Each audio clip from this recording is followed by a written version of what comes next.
Alpha. 2 days.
You might be scared of.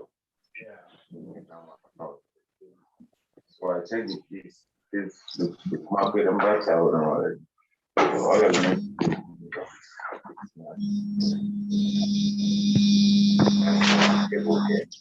So we talk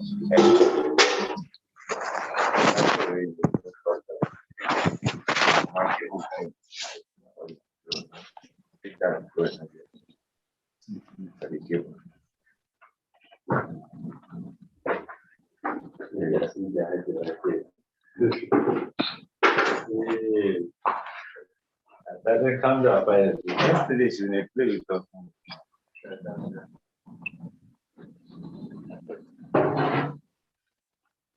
It's a you. I mean, it's a you.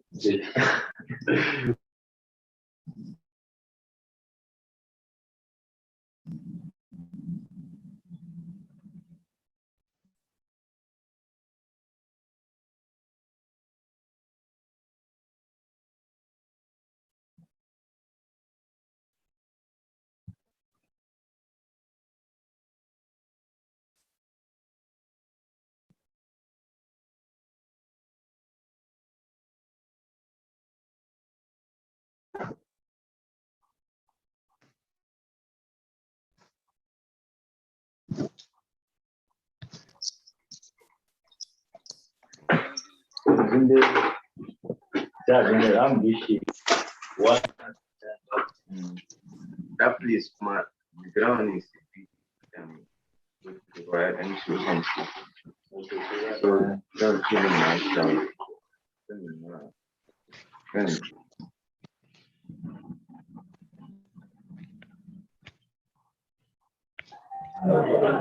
Hello, good morning, all the champion.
So for the round view and to warm up the patient a little. So in 10 minutes, we'll get. Thank you so much for your patience, and I appreciate all of you for coming in early. So give us a moment. Okay, do your thing.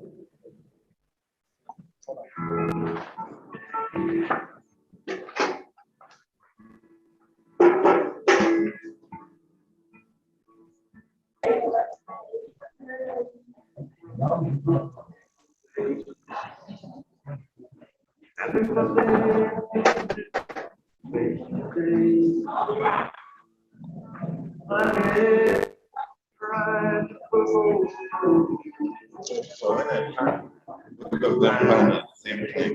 They just have this. Both of them. No,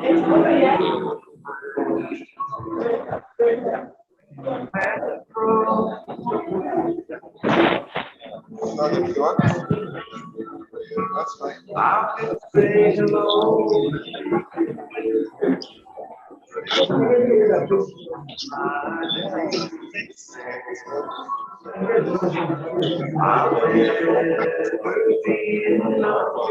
Every other thing, running a form. Back up.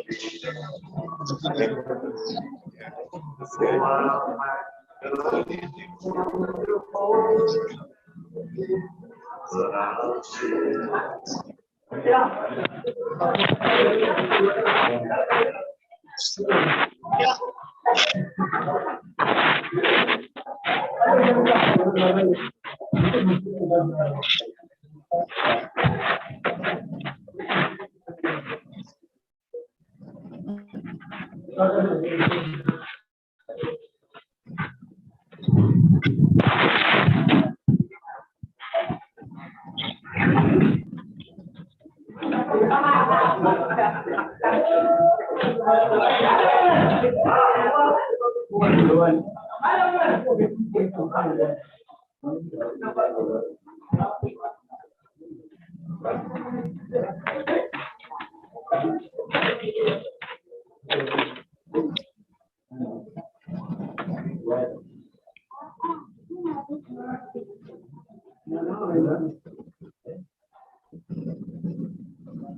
Nhớ đâu có vậy làm gì đâu à.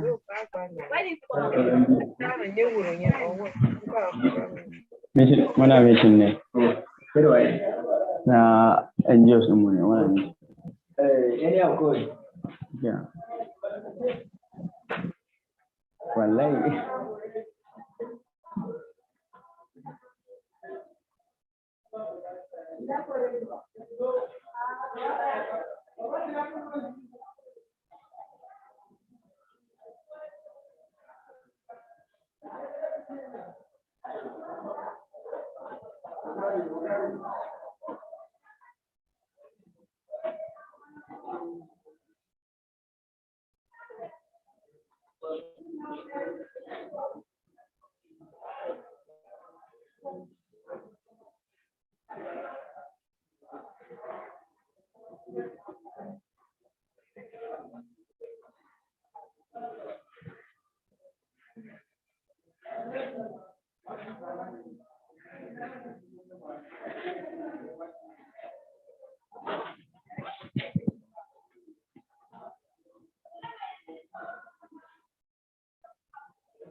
Oh no. Stevie 113.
Da, you come up, Anna. Da, make it figure, send you song.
Good morning once again, ladies and gentlemen. Thank you so much for your time joining us this morning. And Action Aid Nigeria welcomes you to the Youth Digital Engagement Project, the Closeout and Dissemination event, which is also supported by Danila.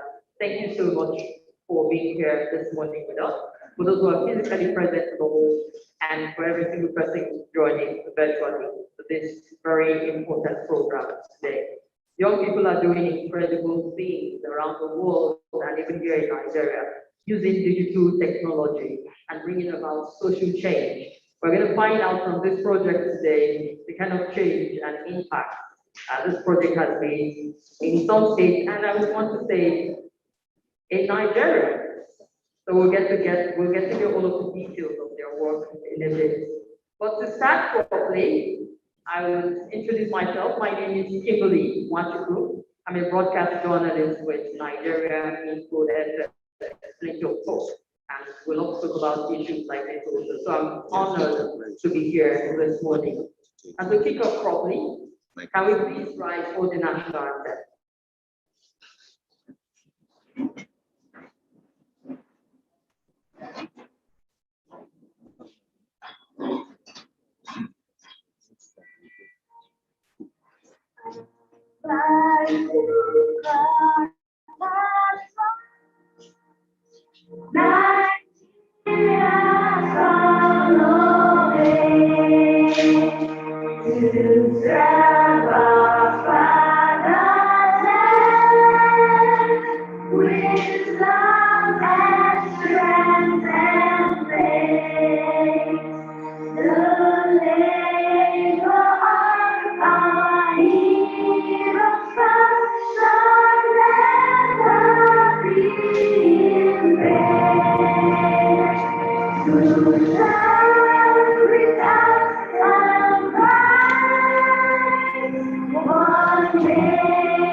Thank you very much.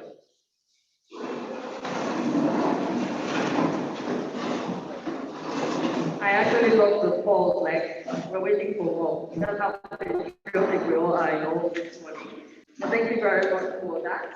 And to recognize some very important, every single person here is VIP, you're important, and we appreciate you for making our time to be here with us, both physically and virtually. I want to recognize that we have the Honorable Minister of Finance, Budget and National Planning, Zainab Ahmed, ably represented by Elizabeth Akpana Ebareba, who's here with us this morning.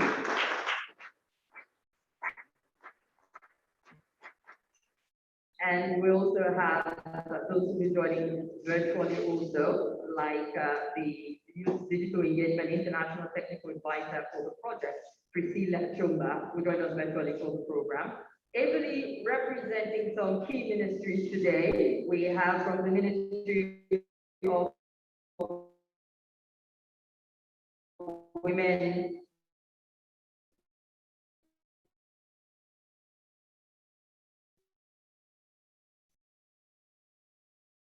Affairs, Josie Mary, you're welcome. Mr. Abraham, Unlimited from the Ministry of Women Affairs here. And from the Federal Department of Agriculture Extension, Asma Dodoma is here. So you're welcome. Mr. Okay Benedict from the National Human Rights Commission is also present in the hall with us this morning. You're welcome. The clapping thing like, all right, we're warming up. I'm sure it will get to more intense. And let's just have intensity as we call on the country director, Action Aid Nigeria, and then will be to give us the welcome address. Please show up and welcome.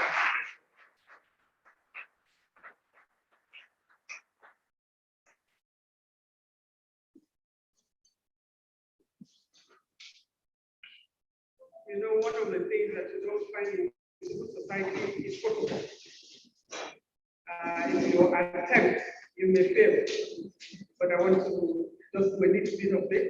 The Honorable Minister for Finance, Budget and National Planning, the Executive Secretary of the National Human Rights Commission, who is ably represented here as well.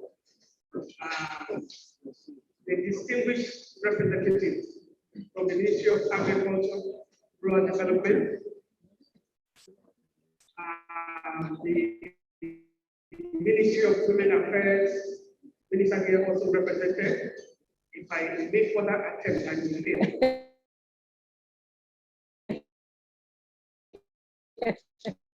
But I want to appreciate the international also joining us as a distinguished guest and our guest speaker for today, who is also online, Honorable, who has been with us through the journey. Distinguished ladies and gentlemen, and great partners from the FCT and also Akwa here represented as well. The distinguished stakeholders in the Nigerian Youth Project. Of course, if you believe in the youth of the country, then you know that you are on board. I bring you greetings from Action International, Action Nigeria, Action Denmark, with which we are doing, who are partners through the Danida project. As you have come in here today, we really appreciate who you are and how you have come. Action Nigeria and Action as a whole is an organization focused on poverty eradication. We are not talking of poverty reduction, we're talking of poverty eradication because we believe that if the wealth of a nation, especially of Nigeria, is redistributed in the right way, that we will have no business being poor. I still remember when I was a young woman, one politician who said, if Nigerians are poor, you can't describe them as poor because no Nigerian child is speaking from the doorstep. My very own lifetime, I watch now Nigerians speaking from the doorstep. You don't even drop the nylon you have before somebody is searching for it so that they can get food to eat. That is the reality that's on the ground. We recognize the policy, the youth population in Nigeria, and according to the National Bureau of Statistics, we have more than 62% of Nigerians as young people, and so we must pay attention. Action Aid is focused on women and girls. Of course, it includes the youth population. And when you talk of women and girls, a huge population of them, of course, girls and young women are in the youth category. We also focus on women and children, and we focus on people living with disabilities. A larger population from the research that we have conducted is that the larger population of those living with disabilities are young people. And so we also focus on very heavy action that we didn't know how to deal with for so many years. Actually, was struggling with it. It's a youth arm. And finally, in the last couple of years, I can say that we have focused on the youth. We have built a lot of capacity at the youth platform. Actually, has a platform called Activista for young people. And I can proudly say that some of our young people, which actually mentored and trained, some of them are in the United Nations today. Actually, it is focusing on this because of the volume. We have a huge volume of Nigeria. We have a lot of poverty on our land. Occasioned again, doubling the population, more or less, of the people living in poverty. If you are working in Nigeria, it means you are shouldering the responsibility of a lot of people that are not working. A lot of dignity of our youth, have been taken away from them because they are out of school. A number of them have graduated, they have no jobs. And what that means is, every day you wake up in the morning, you don't know where to go. And it's a volume of them. It's not one, it's not two. They are in their millions. So the Nigerian government and the Nigerian people need to worry about the youth. Investment in human capital is something that we must advocate for. When you invest in your human capital, like I always, say, you are investing and preparing the humans, the personnel, your workforce for your economy. You are not doing anybody a favor. And if your generation is not contributing to that, we are in an environment where, in places like that produce some of us, the universities, the public universities today, it produced most of the leaders because we didn't used to have private universities before. It produced most of the leaders. But what attention are we giving to them today? Many of them are proud to come from either University of Jos, University of Ibadan, UNN, University of Lagos, and University of Maiduguri, ABU, and all of the big universities in Nigeria.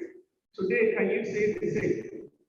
How come you cannot put your children in those universities? And our political class have taken all the children, all their children, and gone outside. The resources they ought to invest in Nigeria, they are investing it outside the country.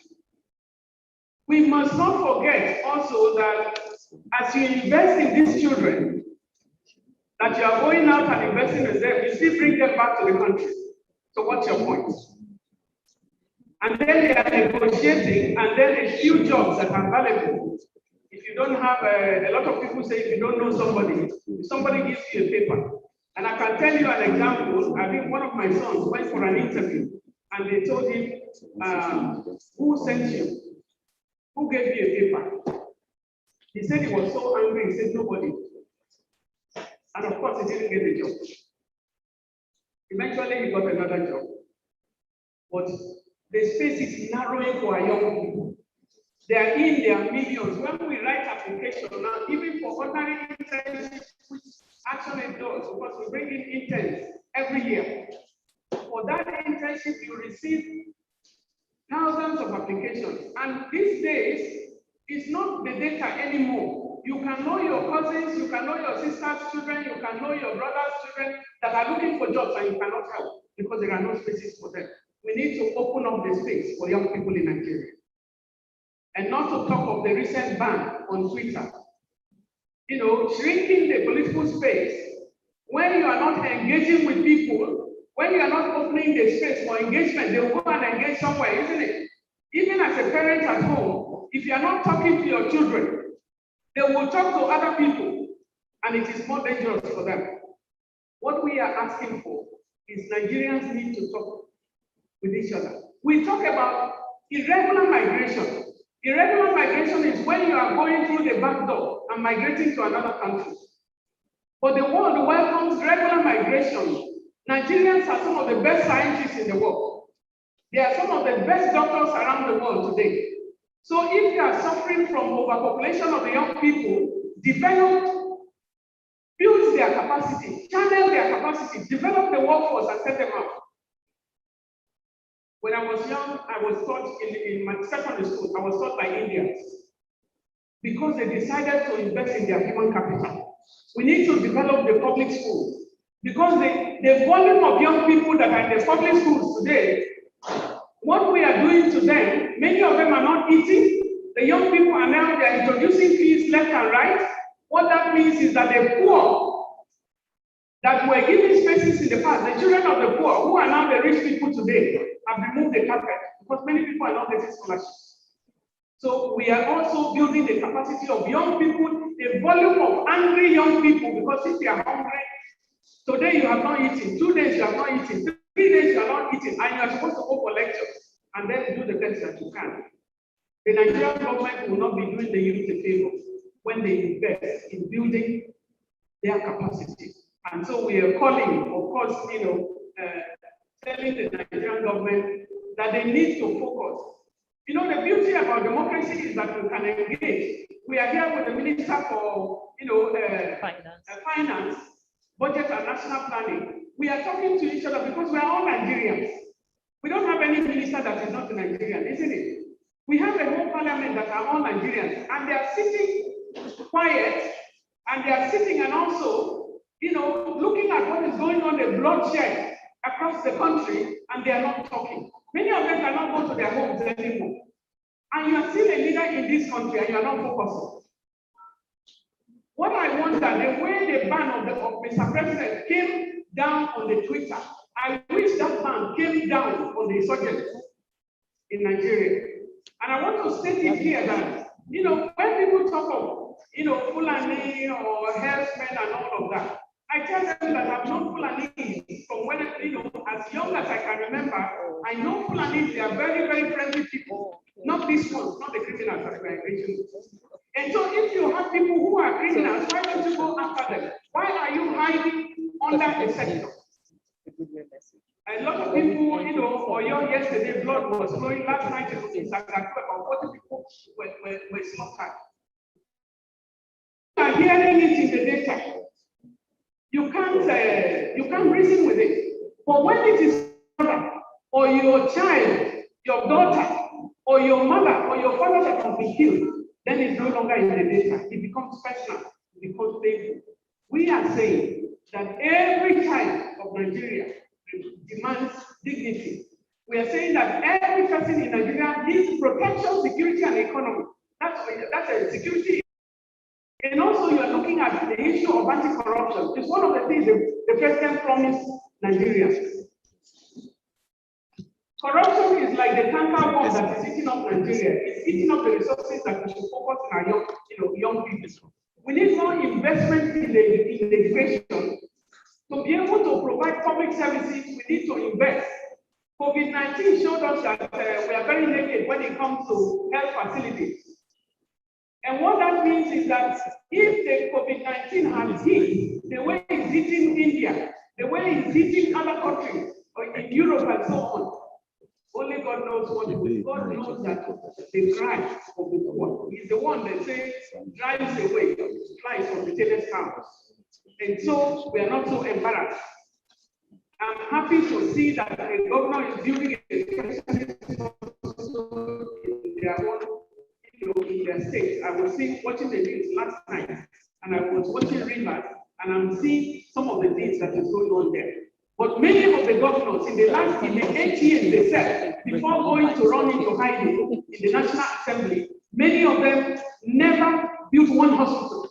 Many of them are still keeping, and then we have, you see, the plight of the young people, those who are not getting jobs, even their parents that have resigned, that have retired, they are not getting their pensions. Those who have parents, many of them in the different states, their salaries are not being paid. So that is good money, that is something. Where does it go? When the daddy even doesn't have anything, or mommy doesn't have anything. So we need to worry about the plight of our people. We need to lead the state. Our generation needs to lead the state better than we met it. And that's why they struggle. That's why they call for all civil society organizations to come together. But I remind everyone that we are not government. That's why we're engaging with the government. We're engaging with the National Human Rights Commission. We're having a lot of gender-based violence across the country. That is a highlight. And what we are worrying about is Twitter. If Twitter brings down your handle, what do you do?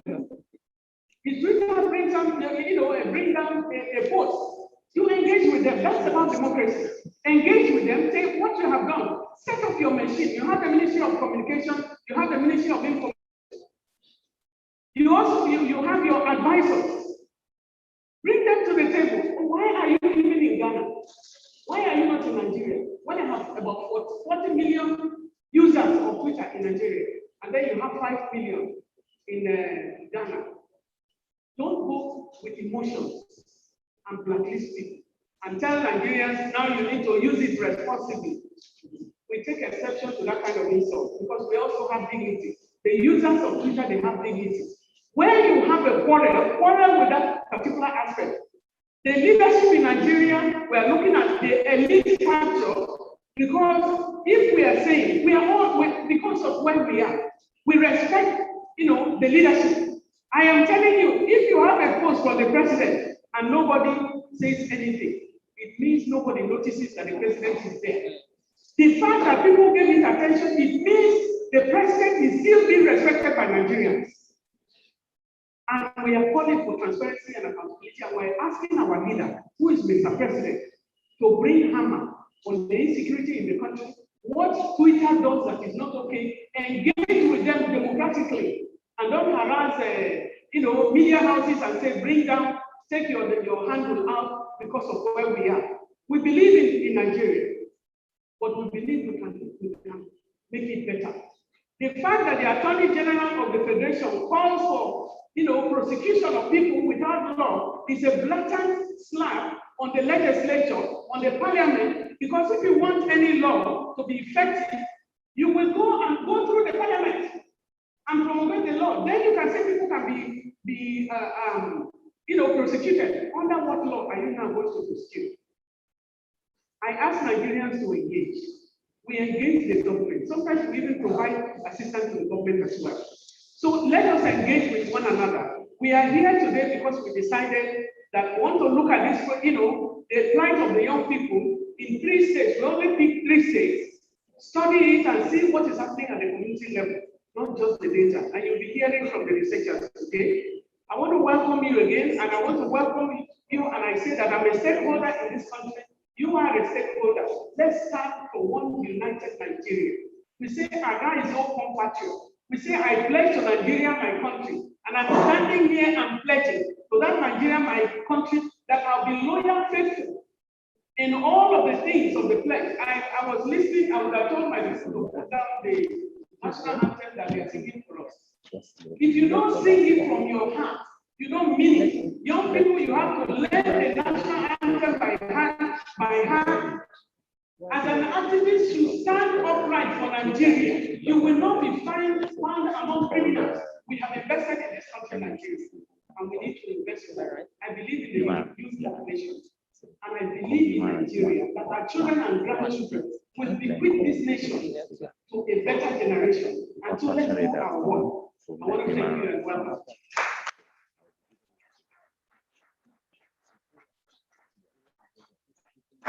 Let's appreciate our wonderful time. Very powerful water message and made that pledge, standing here as the little pledge of the state in to Nigeria, our country, committed to the good and growth of Nigeria. Thank you very much for that very impressive welcome address. And while she was talking, there are about over 60 people who are joining us virtually. I beg your pardon, not Twitter. There was a slip of tongue. I need everybody here to know that my tongue slipped when I mentioned Twitter. They are joining us via Zoom and YouTube for this very important occasion. And some of them mentioned about the state, the deplorable state of our public institutions, our public schools. I'm a product of public school myself, and I wonder if I can send my kids to a public primary or secondary school. But I hope that we'll get to that point where it's we'll build it to what it should be in the near future. Those are the real issues: education, human capital development index that we need to improve in Nigeria. I'm sure there's more to be added, and so we'll get to the work up to the goodwill messages in a bit. I think we'll start off with our representative from the National Human Rights Commission, Mr. Okay Benedict is here with us. So welcome you to come give us a goodwill message. It's not a cold ball, you can just come here. So welcome, please let's appreciate it.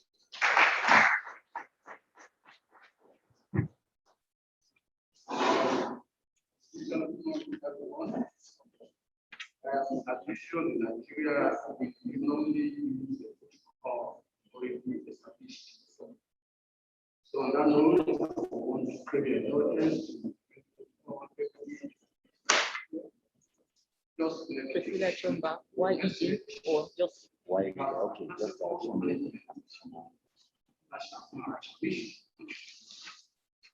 As you are all aware, National Human Rights Commission constitutes the national human rights institution that is mandated to promote, protect human rights of everyone in Nigeria. Hence, we partner with the civil society organizations, just like Action Day. The engagement today is very, very auspicious. Auspicious in the sense that leverages on the power of technology, engage the teeming, youthful population in the country to better the human condition. Of course, you know the challenges we have presently with Twitter and others. The point remains that without technology, without the youth engaging proactively, the country definitely will have no better future. Because we say almost always that the children or the youth and adolescents are the future of every country. So the engagement today is very, very important and wonderful. And I want to join every Nigerian and all of us present in this meeting to thank most profusely the action for development work that actually has taken place in some states. And indeed, I will implore subject to availability of funds to replicate what they have done in these states, project with other states. Because I know that it is going to help everyone. That note, I congratulated one of the work. The Nigeria we are passing over 20 times. You can't move forward in a country where there's no dignity of the human person.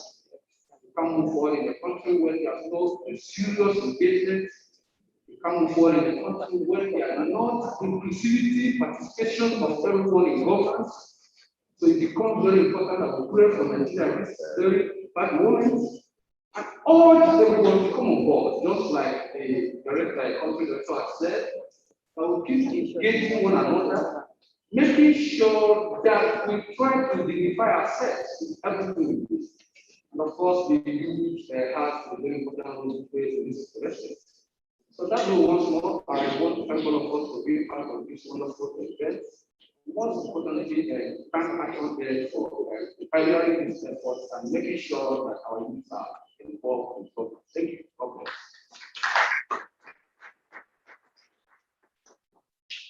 Thank you very much, sir. And also for another goodwill message, with have joining us virtually, Action International Head of Digital Technology, Priscilla Chumba, joining virtually.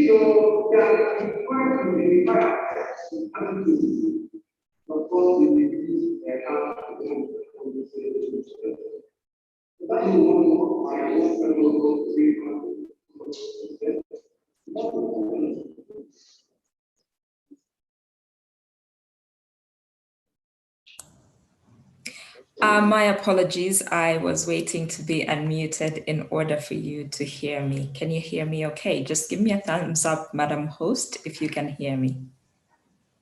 Not if you take the password. Can I be heard clearly?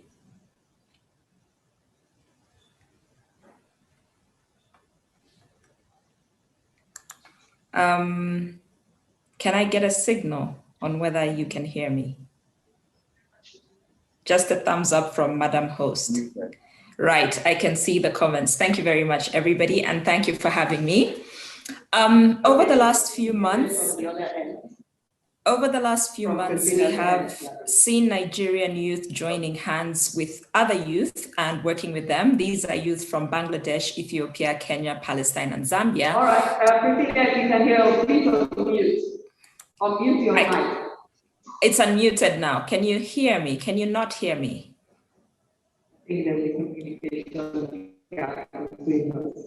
Everyone in the chat says. Priscilla, please unmute your mic.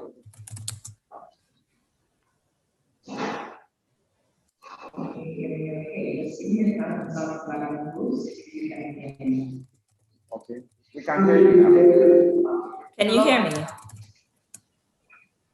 Can I be heard clearly? Yes. Wonderful. Hello, everybody. Apologies for the technical challenges. It is bound to happen. Can I get a signal on whether you can hear me? I can hear you. Just a thumbs up from Madam Host.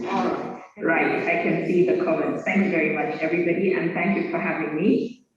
Over the last few months, we have seen Nigerian youth joining hands with other youth and working with them. These are youth from Bangladesh, Ethiopia, Kenya, Palestine, and Zambia.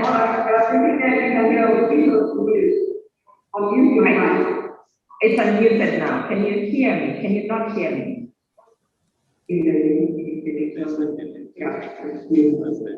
Everyone in the chat says,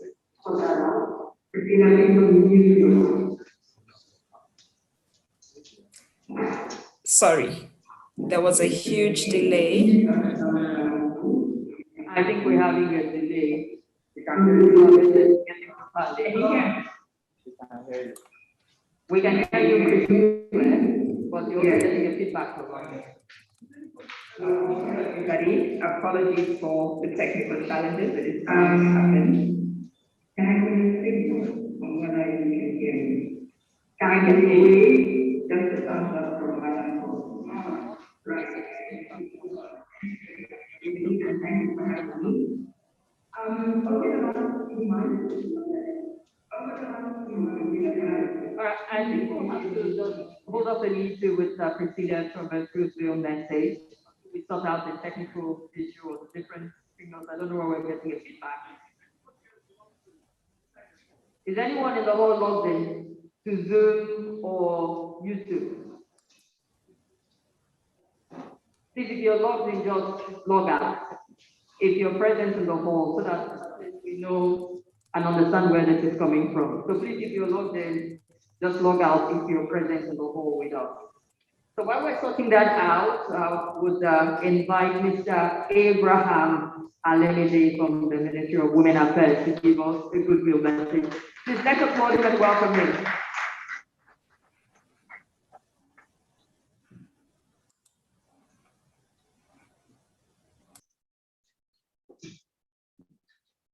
Good morning, all.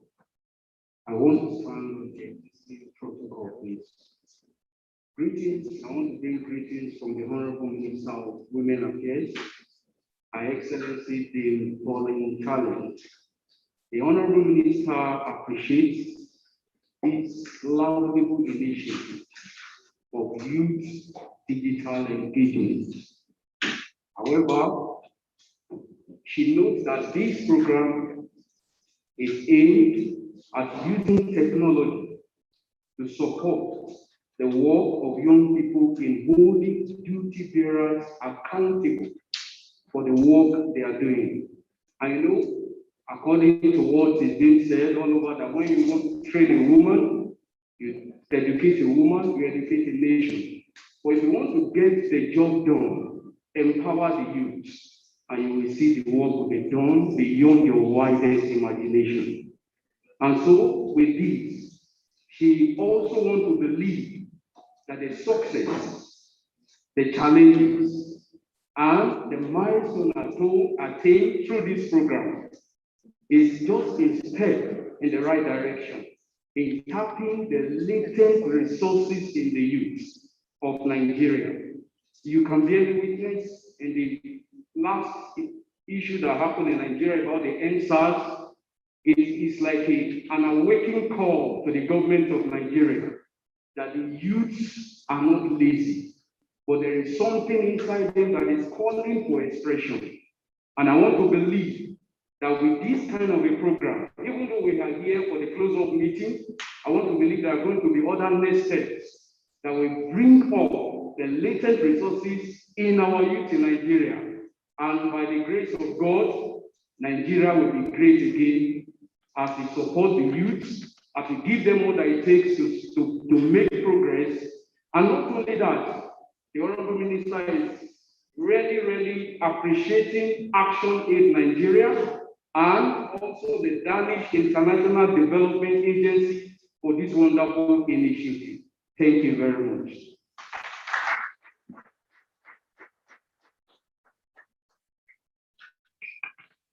Thank you very much for that. We do appreciate the minister herself. Thank you. Okay, so let's try one more time and see if we can hear from Christina Chumba. Hopefully this time around it will be heat-free.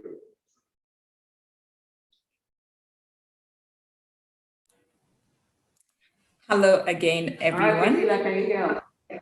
Yes. Can you hear me? Yes, we can. Perfect.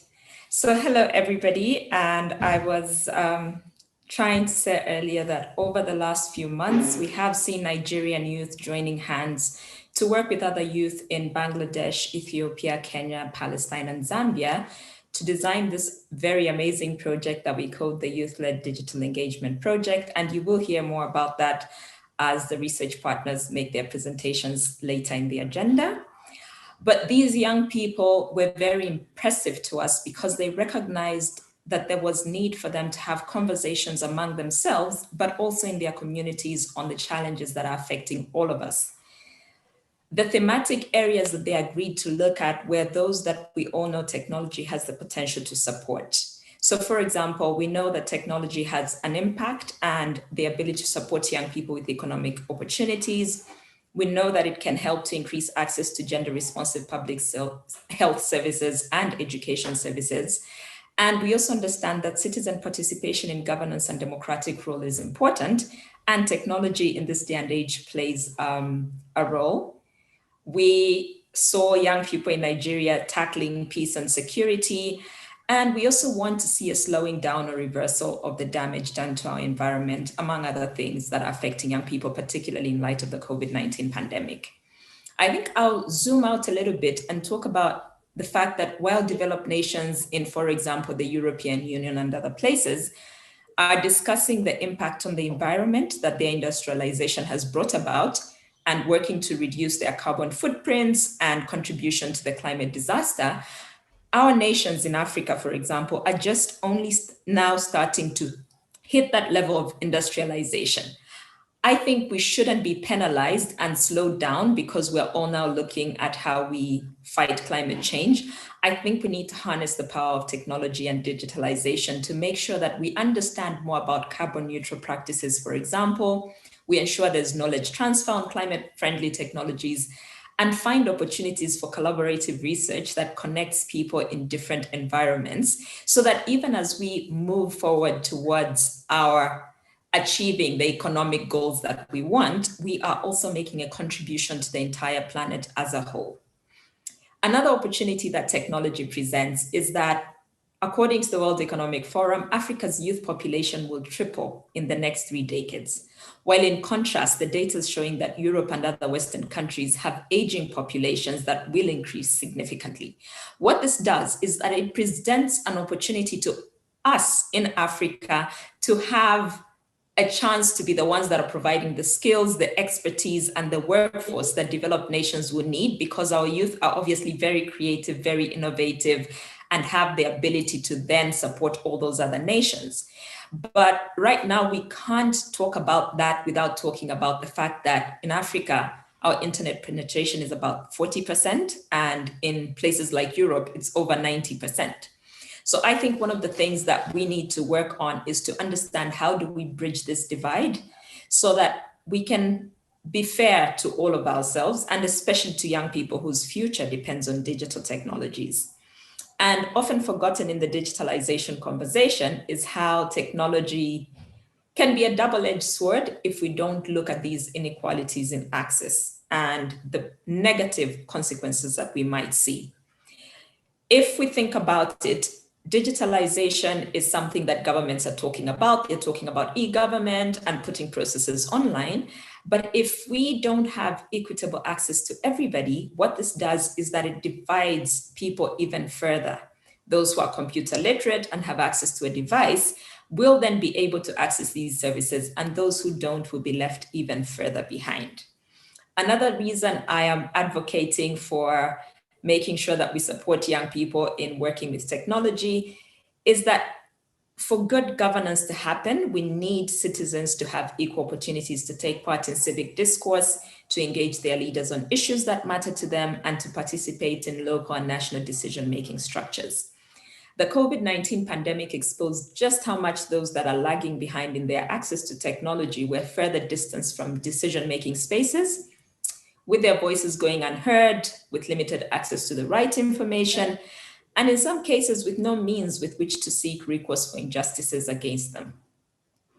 And we have also witnessed politicians weaponizing the power of technology to create misinformation, to silence critics, to influence political outcomes, and sometimes just to exclude people. But I think one of the things that we know is that a lot of barriers exist. Low-cost energy solutions in most places, for example, adequate digital skills in our school system and in our workplaces are minimal. But the risk we are running now is, while we acknowledge that technology can influence especially economic outcomes for young people, and I think you see later on in the data that in Nigeria, unemployment and job security was one of the issues that came up from the data. We think that with governments always falling back on traditional projects that are election winners, we might miss the opportunities of having proper digitalization processes and policies in place that support young people to become self-fulfilling in terms of having economic opportunities that rely on digital. We've seen a lot of small businesses cropping up online during the pandemic, but these can only be supported if young people from everywhere have access to infrastructure that is affordable to them. And I think perhaps most important in the conversation around technology is the potential that it has to connect communities in an age where we're witnessing such deep polarization and a lot of anxiety, a lot of people having very differing opinions and fighting each other in online spaces. I think it's critical that we use technology to enable ourselves to interact, build understanding, build empathy in order to deepen our sense of community and understand that we're all facing the very same challenges. We at ActionAid are very proud of the work that has been done by the youth of Nigeria during this project. Their engagement in digital spaces, and particularly on Twitter, was very impressive to see. They were able to support other youth in other countries on online spaces when they had an issue to advocate for. For example, when we had the issues in Palestine, young Nigerians were able to join their friends online. And what's even more exciting to witness was how particularly the Nigerian youth in this project, were able to combine online and offline methods to make sure that everyone was included and that no one was left behind if they could help it. To the youth of Nigeria, thank you very much for your participation in this project. And we hope that you will continue to do the good work that you're doing. Thank you.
Wow.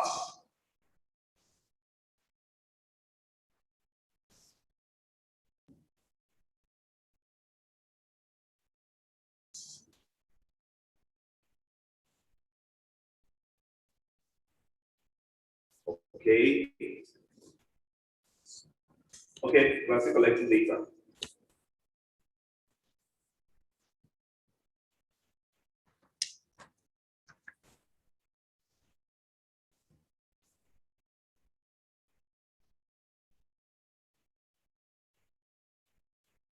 Fine, thank you. So we have more private sector persons in this room and online. Then, oh, it's still ultra. So I can't see that very well. Private sector is what percentage? Andrew. The pink. Yes. 39. Public sector? Thank you. So we have more private sector persons in the room and online, then public sector, and then self-employed. But you can see the proportion of self-employed people is almost as equal as that of the public sector. So there are a lot of people in the hall who are also on their own, thinking for themselves, doing a lot. And so these are the kind of things we like the government to also be aware of, so that when you make decisions like banning Twitter, you need to know that there are people who fall into the red eye, the red, shell of that pie chart that probably earn their money from the use of Twitter. So we need to be conversant with this. Next, let's go to the next question. Now, we want to know if there is a person with disability in your household. And by disability, we just mean that you have somebody probably who is blind, deaf, dumb, somebody who needs some kind of support to get along. The person has to be supported. If the person needs to get along with every other person, that person has to be supported. So let's see that. Okay, so it's looking like a large percentage of us said we don't have anyone with a disability in our house. So it's 1%. Yes, it's 1% said they don't have. So that's majority of us. Next question. This is this is one question I'm actually looking forward to. How would you rate the effect? Oh my God. How would you rate the effect of COVID-19 on your welfare and members of your household? Please rate. How would you say COVID-19 affected you or the members of your household? What would be your rating? From severe to moderate to minimal.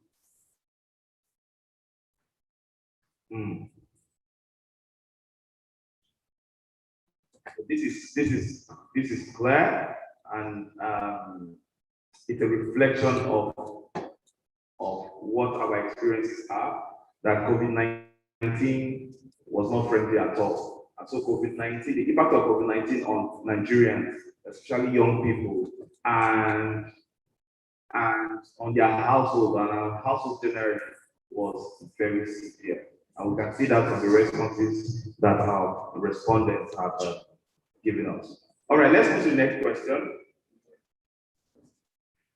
Did you require any form of support that helped in enhancing your livelihood as a result of COVID-19 pandemic? Did you require? For instance, you lost your business during the lockdown, period, or your livelihood was taken away because of some of the actions and policies of the government at the time. Did you at any point require any form of support to get back, on your feet, to get back into business, to have your life again? Did you require any? More than Yes, about 50-50, okay, about 50% or it's still the pendulum is still swinging. All right, so about 40-something% of persons are saying that they require a form of support to get back in their life, to get back to their feet.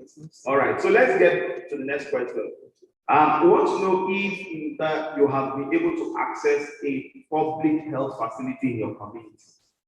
You know, the government talks about public health facility and the amount of money that they invest in public health facility. Has any of you here attended clinic at a public health facility and you were given the drugs that you required, you saw the doctor, the nurse, and you were attended to and all of that, and you went satisfactory?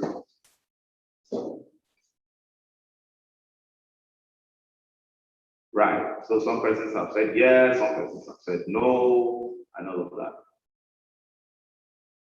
Next question. Are you aware of gender-based violence associated with COVID-19 lockdown? Are you aware that there were cases, there were incidences or issues of gender-based violence that we experienced, that you saw, you experienced, or that happened during the lockdown, during the COVID-19 lockdown especially? Are you aware?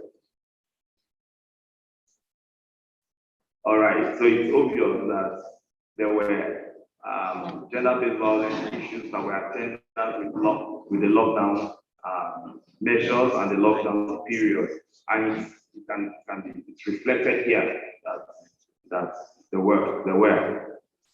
Some persons probably have experienced it as firsthand, or they were in a household where it was perpetrated. Next question. I think the last. Good. Which of these aspects of developmental support do you think government should provide for individuals and households the most? So we have a few questions there. Which of these areas do you think that government should provide some kind of developmental support? Do you think government should intervene in helping people reclaim civic space? And all of that. Which of them?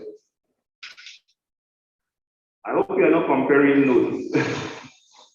Please just respond as an individual. Thank you. Thank you. So which one has the most? Employment. These are kind of questions they call social desirability bias.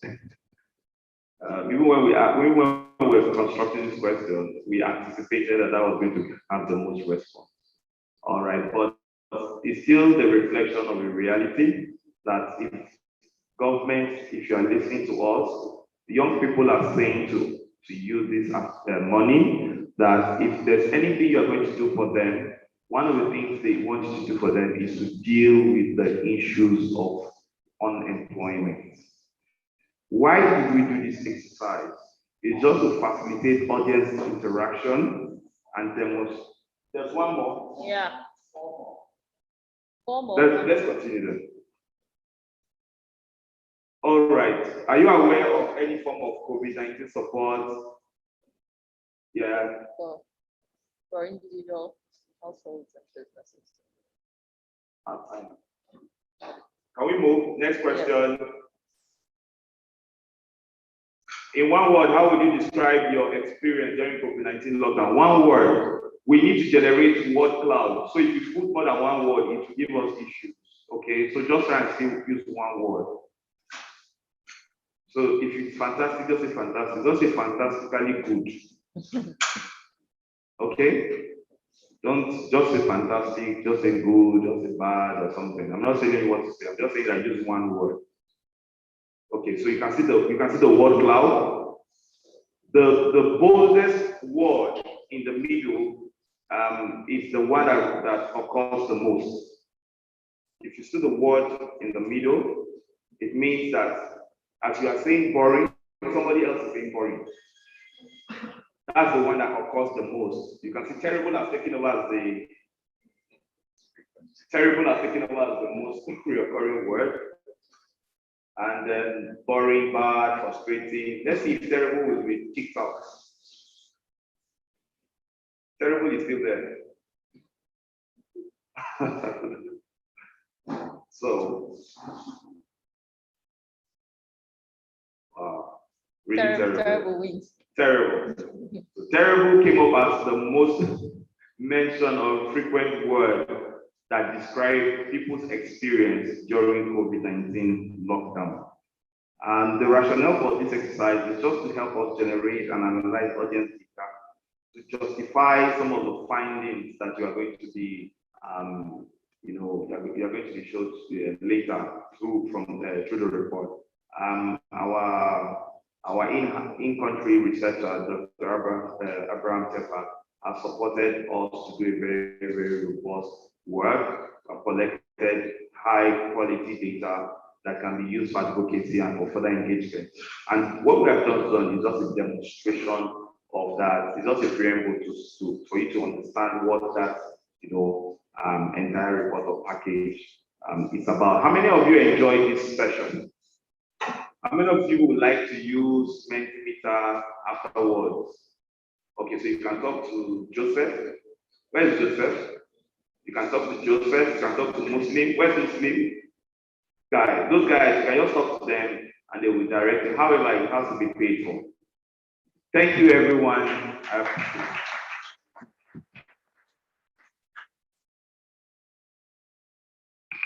Please let's appreciate it one more time.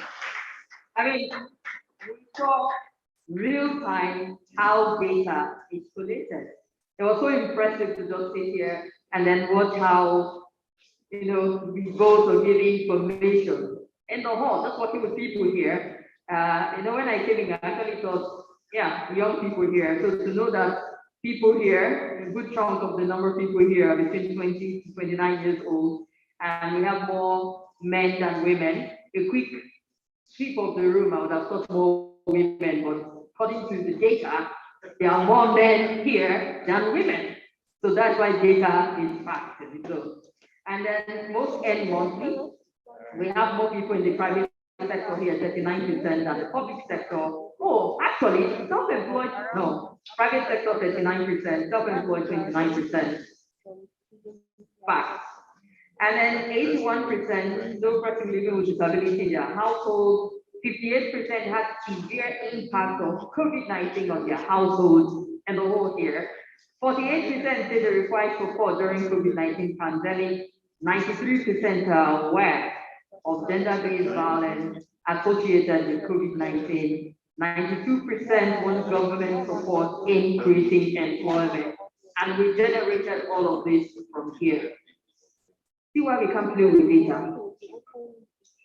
Thank you. Let's appreciate him one more time. And I'm sure a lot of people will be encouraged to want to use this to get, real solid information. Quite impressive, really. So thank you very much for that and all the team and minds behind it. So let's move on a little to a keynote address, which will be given virtually by Honorable Dr. Carol Simon Elisha, who is a member, House of Representatives of the National Assembly. I'll join us virtually for the keynote address.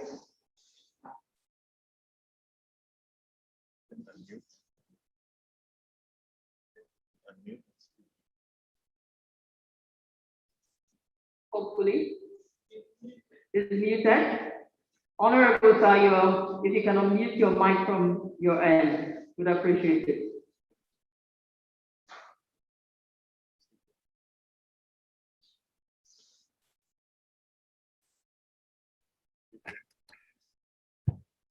Okay, thank you very much. I couldn't unmute myself earlier. The Executive Director, Action Aid Nigeria, representatives of government ministries and agencies, members of civil society, invited guests, virtual and non-virtual participants, a very good morning.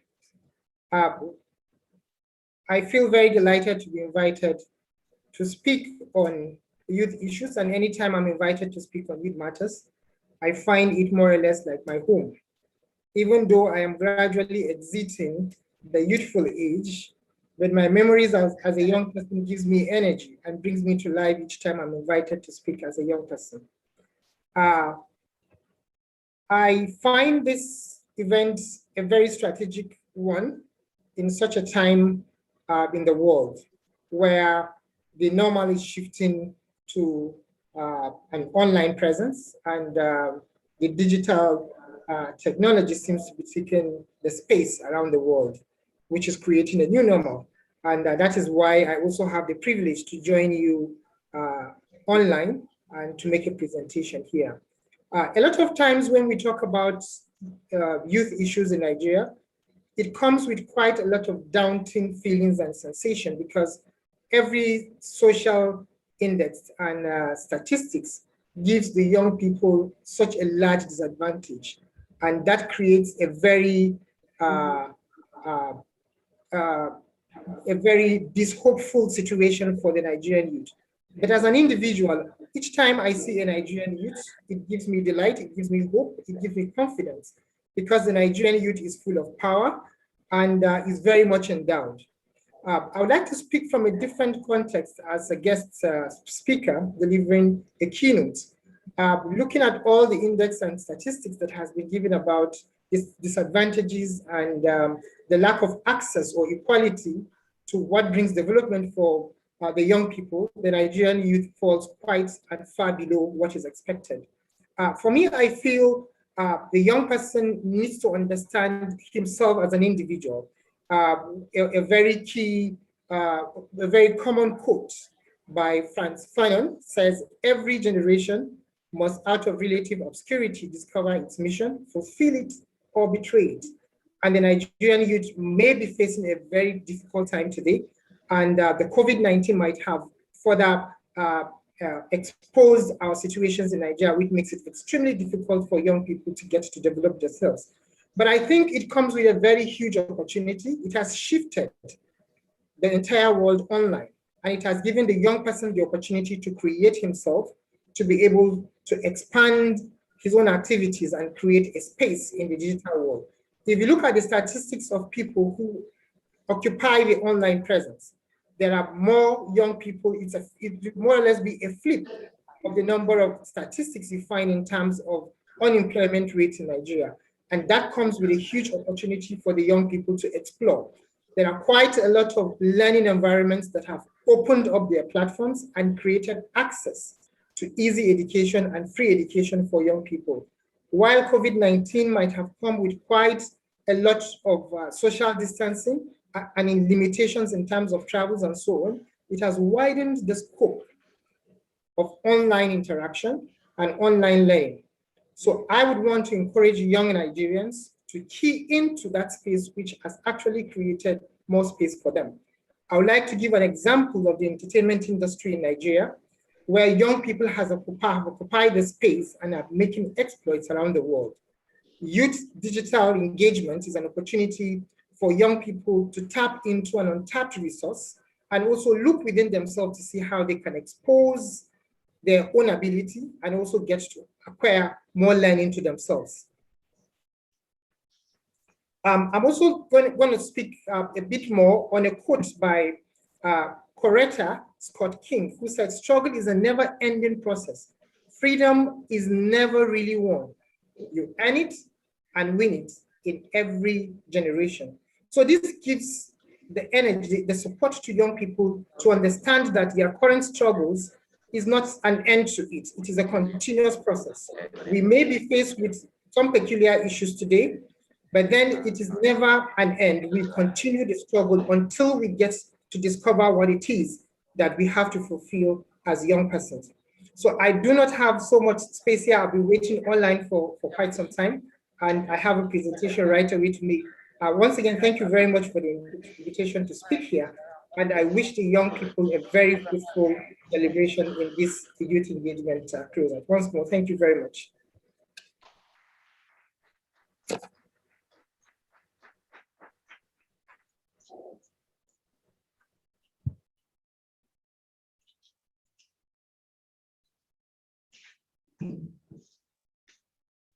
Thank you very much, Honorable. I appreciate you for joining the program and for the keynote address. And for a lot of people who joined us virtually, they said they were happy to meet you on this program. Thank you very much, sir.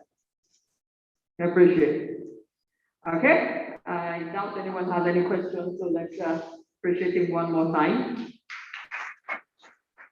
Thank you very much.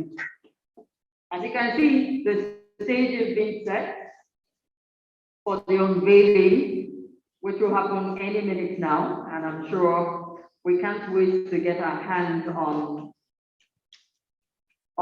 what the project is about, to acquaint ourselves with it. You already have an idea, but you get details of it once we do the unveiling. So next is the unveiling and launch of the Youth Digital Engagement Project. And we're going to invite the country director, Action Aid Nigeria, NOD, to please come forward. We also want Mr. Oke Benedict from National Human Rights Commission is here to come forward for the unveiling. Oh, okay. And Mr. Abraham Alemide is here. Please come forward. Let's unveil this together. Don't be shy, sir. Ministry of Agriculture and Rural Development, Agosi Mary. Madam Mary, please come up. We'd love to see your lovely face in front. And then in the hall with us is Barrister Hafsat Abdul Rahim, is a senior legislative aide to Senator Ibrahim Olurege, the chairman Senate Committee on Health and Vice Chairman Senate Committee on NGO and Diaspora. So Barrister Hafsat Abdul Rahim, can you please come forward and join us to do the unveiling?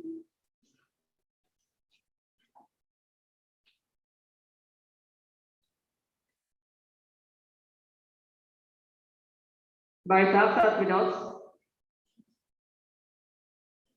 Coming back, all right.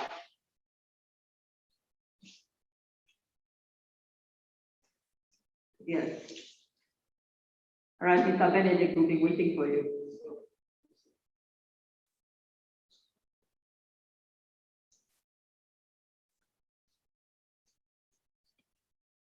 So, let's get started.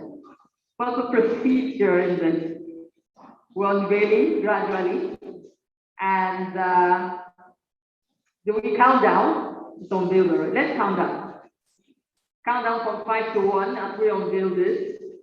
5, 4, 3, 2, 1.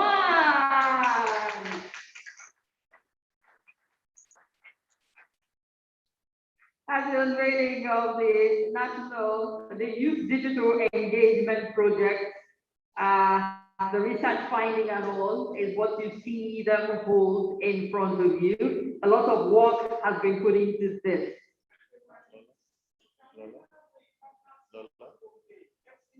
And Akwa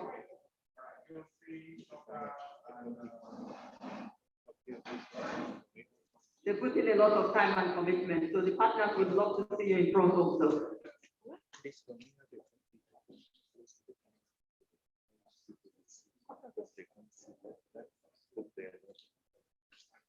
All the data, all the findings, all the interviews, and what they arrived at is contained in this project. Feel free to take pictures.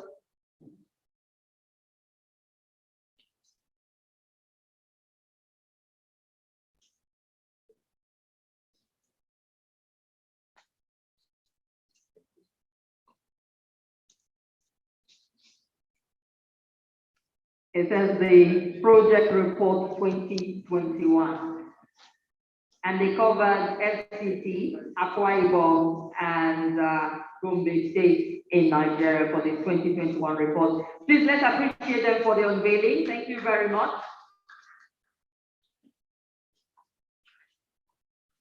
And with time, you'll get your hands on a copy of the project also, to get to see what they did in these 3 states And like Mr. Benedict said at some point, I'm hoping that it will be replicated. Was it Mr. Benedict or Mr. Elevede? Someone said to be replicated in other states. I'm sure they know why. So we'll get into the detail of it and hopeful that it could be replicated in other states also with time. So thanks to ActionAid Nigeria and the support from Danida to see the success of this and the team in the FCT, Gombe and Akwa Ibom State for the work and the commitment they put into this particular project. So let's appreciate them and applaud them one more time, please. So this stage is set for a press conference. I know that you have questions you want to ask and you want to know a bit more detail of the project. That will be addressed during the press conference any minute now. And the country director actually is Nigeria will come forward. Mr. Adewale Adedufon. In other partners for the press conference. So those in the media, this is an important aspect of this program also. Mr. Khalid. Mr. Khalid.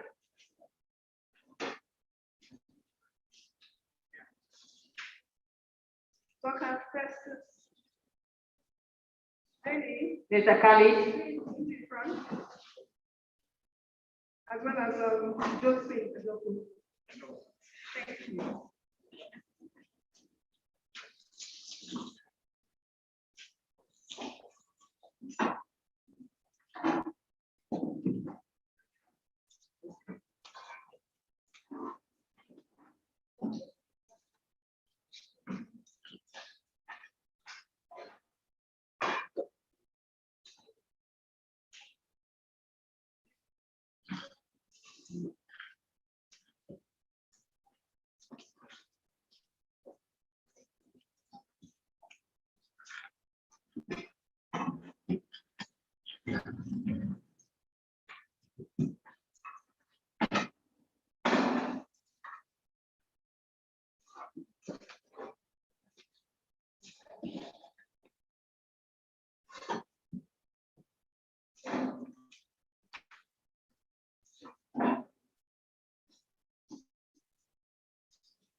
Distinguished ladies and gentlemen, this is the text of the joint press conference addressed by the Youth Digital Engagement Project Consortium during a project Closeout and Dissemination meeting held in Abuja on the 8th of June.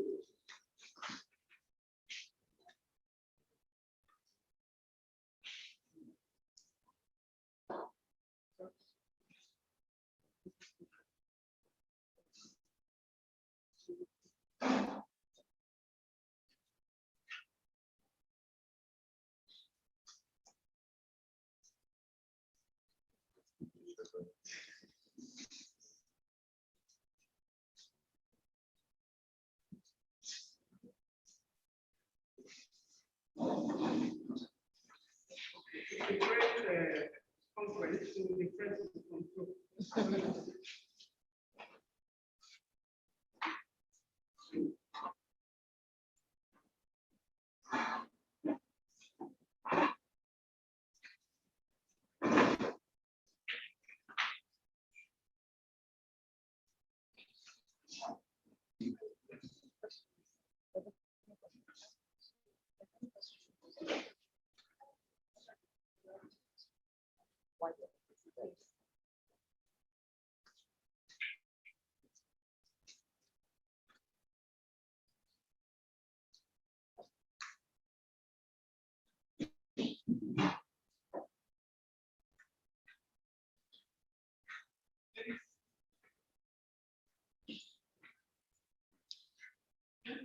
press. In the last 12 months, actually Nigeria adopted an innovative way in working and engaging young people in local governance in Nigeria. The initiative known as Youth Digital Engagement sought to use technology to support the work of young people in holding these areas to account through funding from the Danish International Development Agency, through Actually Denmark, and the Actually International. Young people are supported and empowered to access information, analyze data, present evidence, and lead their communities in taking action through the use of digital engagement tools. The Youth Digital Engagement Project, which started in June 2020, is a multi-country initiative of Actually International and has been implemented in Bangladesh, Ethiopia, Kenya, Nigeria, Palestine, and Zambia, with the aim of gathering, analyzing data from young people regarding the economic impact of COVID-19. Mobile surveys and telephone interviews were used to generate data, thereby giving us a body of research that can be used for advocacy, media engagement, and policy discussions at both the national and international level. In Nigeria, the innovation was pioneered by the partners in partnership with Gombe State Youth Parliament, Gombe State, the African Human Development Center in Akwa Ibom, and the Center for Information Technology and Development, CICA, in the FCT, and the Federal Capital Territory. The methodology takes a representative sample of the target population of young people between the ages of 18 to 29, then conducted thematic surveys to assess both the current situation and the direction in which the perception or sentiment around the project focus areas. A second layer of the research was also conducted by the young people through collection of data from their own communities, as well as engaging in budget monitoring and tracking of COVID-19 resources. The uniqueness of this project is that the design was led by the young people and utilized both online and offline campaigns and advocacy approaches to data, to gather data on thematic issues ranging from gender responsive public service, economic opportunities, and civic participation. Sadly,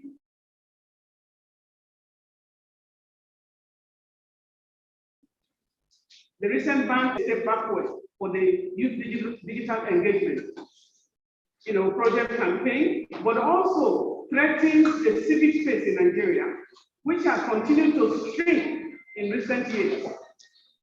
We would like to use this medium to call on the federal government of Nigeria to rescind its decision, as it is a huge impact not only on the lives of emerging young entrepreneurs who depend on the social media for their livelihood, but it is also a counterproductive move for a nation seeking to create more jobs and reduce poverty as part of its post-COVID-19 recovery process, and also as a country that is looking at the digital economy that has invested so much on digital economy. On findings from the research, a key data worthy of highlight for Actually Nigeria is the level of awareness of the government, of the government social investment program, specifically the MPAR and the conditional cash transfer. Data shows that awareness is low, the awareness is low, and the proportion of persons that have benefited from the program is even lower. Only 28% of respondents agree that they are aware of the MPAR program. And of those, only about 19.34% say that they benefited. Similar situation was recorded with the conditional cash transfer program, and 39% are aware, but only 24% of those who are aware have benefited. I think this is the reason why we need more platform for the young people, so that we can also work on the findings to educate more young people that the federal government of Nigeria has some projects that can, create more livelihood for Nigeria and not advance at this time. This evidence further buttress findings from ActionAid Nigeria independent monitoring of the National Social Investment Program monitoring, where we monitored about 35 states for 2 years that ended in 2018, shortly after the initiative was launched. The 3 schemes monitored were the Empower Program, Homegrown School Feeding Program, and the federal and the government enterprise and empowerment program, which is the CHIP project program. Actually, Nigeria is still monitoring the homegrown school feeding program in Kaduna State, and we confidently say that there has been an improvement over the years. We are monitoring that of Kaduna State, but it's been implemented by the federal government. There is a lot that we noted during that program. It's important to engage, citizens on the knowledge of how to make sure, because the quality of citizens, corruption was also an indicator at the environment. But if people have more knowledge about what it should be, and the young people can be a tool in terms of circulating information and also publicize what the government has. However, the fact remains that the coordination, awareness, and monitoring of the National Social Investment Program, must be improved if the program is truly, being termed successful. And I can tell you that that program is hinged on technology, is high tech. What that means is that we need to encourage people to go into the tech world. Digitalization is a must, and it has come to us. That project, that program is highly led by technology, and we need to continue to work on that. Community participation must be encouraged in monitoring the program, and we are delighted that the YDE project has sparked conversations and ignited the interest of young people in the initiative. So it effectively combats poverty. Among other antidotes, Nigerians deserve a permanent, structured, and well-funded national social investment program. And I want to tell you that before ActionAid got interested in the National Social Investment Program, we went all the way to study what we call Bolsa Familia in Brazil. I remember as a governance team leader, I led a team from ActionAid to go and study that process in Brazil. And when we went, we saw that Brazil had rolled out so many millions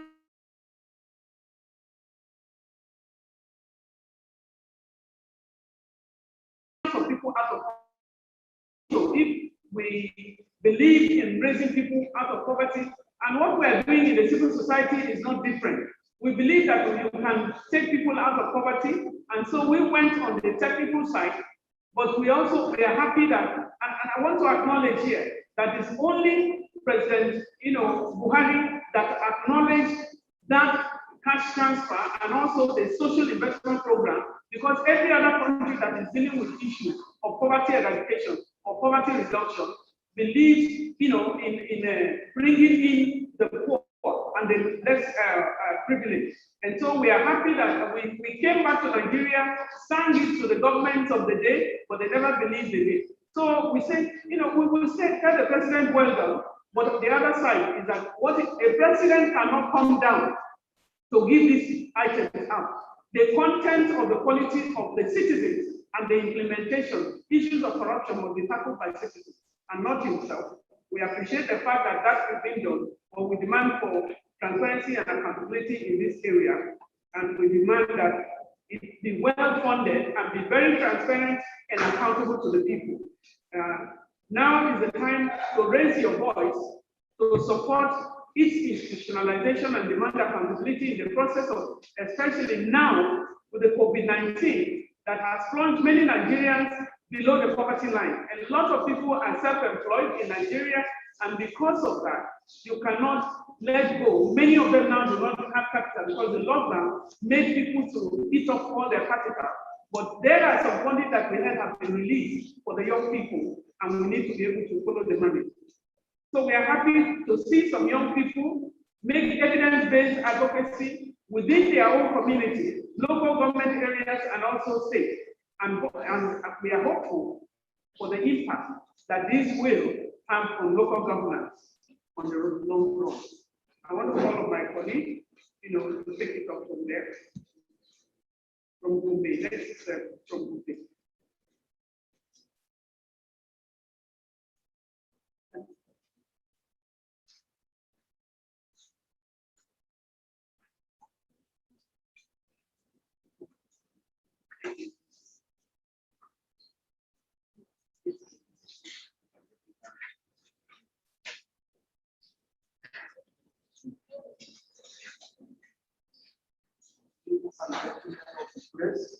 This is speech by the safety pioneer and joint national association of disabilities in Gombe State. It is presented by Khalid Anda. In Gombe State, findings show that the COVID-19 pandemic exposed young persons and their families to hunger, poverty, instability, and losing access to healthcare services. Most respondents, being farmers, were further exposed to challenges of climate change, as storage of farm harvest do not allow to market produce and poor farmers. Digital literacy of persons in the community is also low as only 2 in 10 persons, that is 24.2% of the respondents agree that they can operate a computer. Increase awareness on how to meet the needs of young persons as related to employment creation and gender responsive public services therefore critical. The findings from Gombe State points to the following issue of advocacy. 3 out of 10 persons with disabilities surveyed expressed that their welfare was severely affected by the COVID-19 pandemic. Evidence shows that the COVID-19 pandemic exposed the vulnerability of healthcare system, wasn't target outcomes for school enrollment and attendance, and increased cases of gender and domestic violence.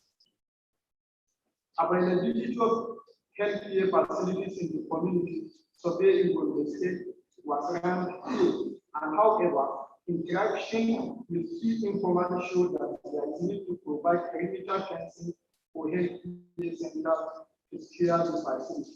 Generally, 85.9% agree that there is a presence of healthcare facilities in the community.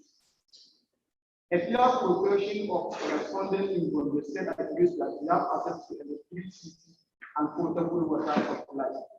50.8% of the respondents agree that they have access to electricity, while 8.3% agree that they have access to clean and potable water. However, 51% of the respondents agree that electricity supply is poor.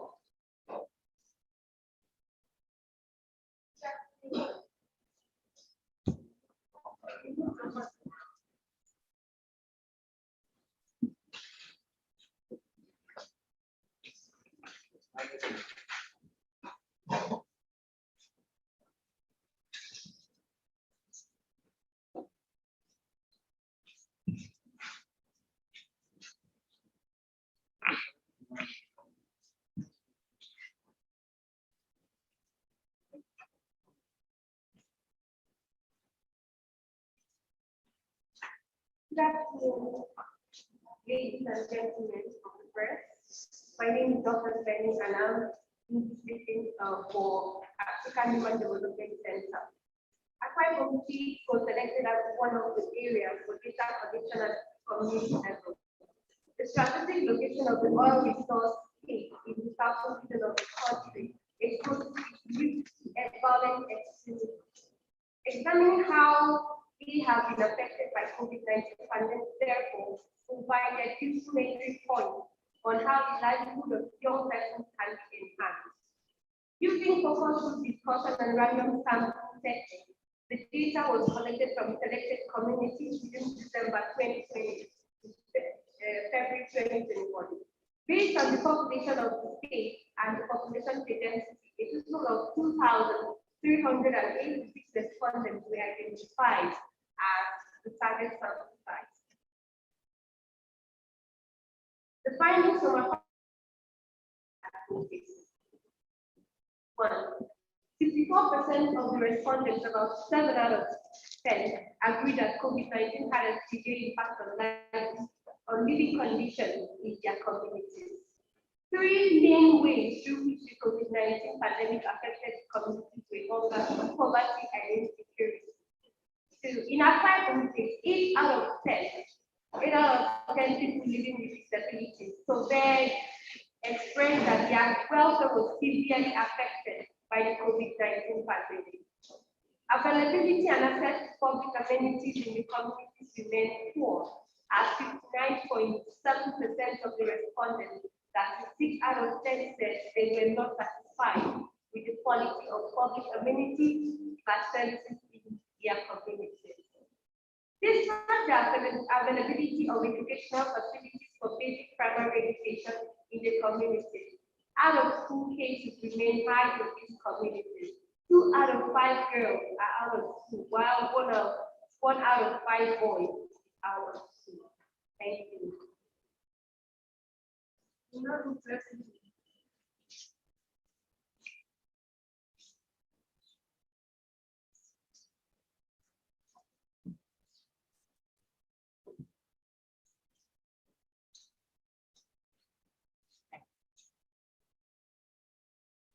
Good afternoon, everybody. My name is Justine Aduku, and I will be presenting for Center for Information Technology and Development, CITAD, here in FCC. The FCC Abuja was selected as one of the areas for data collection at the community level. The strategic location of the Federal Capital Territory in the north central region of the country and the dominance of farming activities exposed its inhabitants to variants of shocks. The impact of the COVID-19 pandemic on the global economy further exposed the poor communities to hardship. Understanding how they were affected and in what aspects provided insight as to how to enhance the capacity of young persons to be involved in the design and implementation of government livelihood enhancement programs. The findings from the data collection points to the following issues of advocacy. 57.41% of the respondents, about 6 out of 10, agree that COVID-19 has a severe impact on the living conditions of people in their communities. Some of the ways COVID-19 affected the communities include hunger, poverty, economic recession, insecurity, and health challenges due to poor access to healthcare services.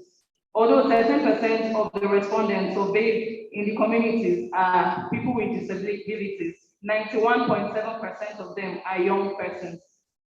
7 out of the 10 people with disabilities expressed that their welfare was severely affected by the COVID-19 pandemic.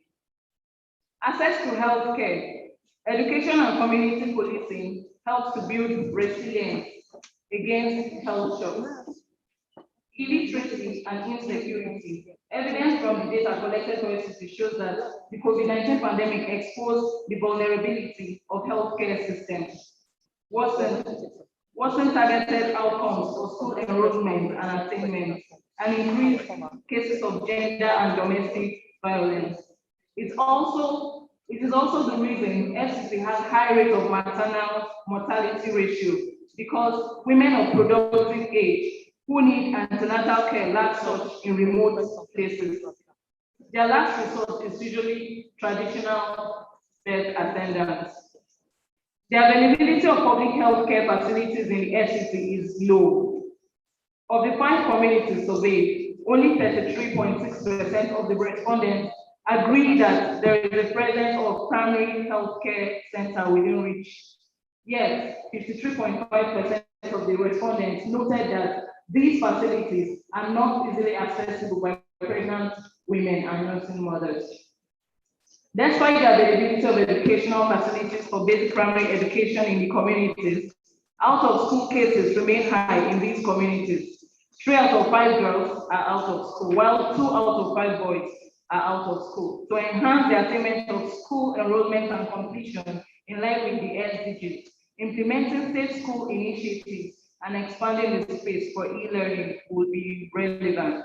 Thank you. Thank you very much. Please let's applaud them. And just before you leave, I'm sure people have questions. Hello, the media, the starting to gentlemen of the press. Any follow-up questions you want to ask them on this project? Do you have them? All right, so if the gentlemen of the press do not have, then. Vanguard. Okay, so we have the gentleman from Vanguard.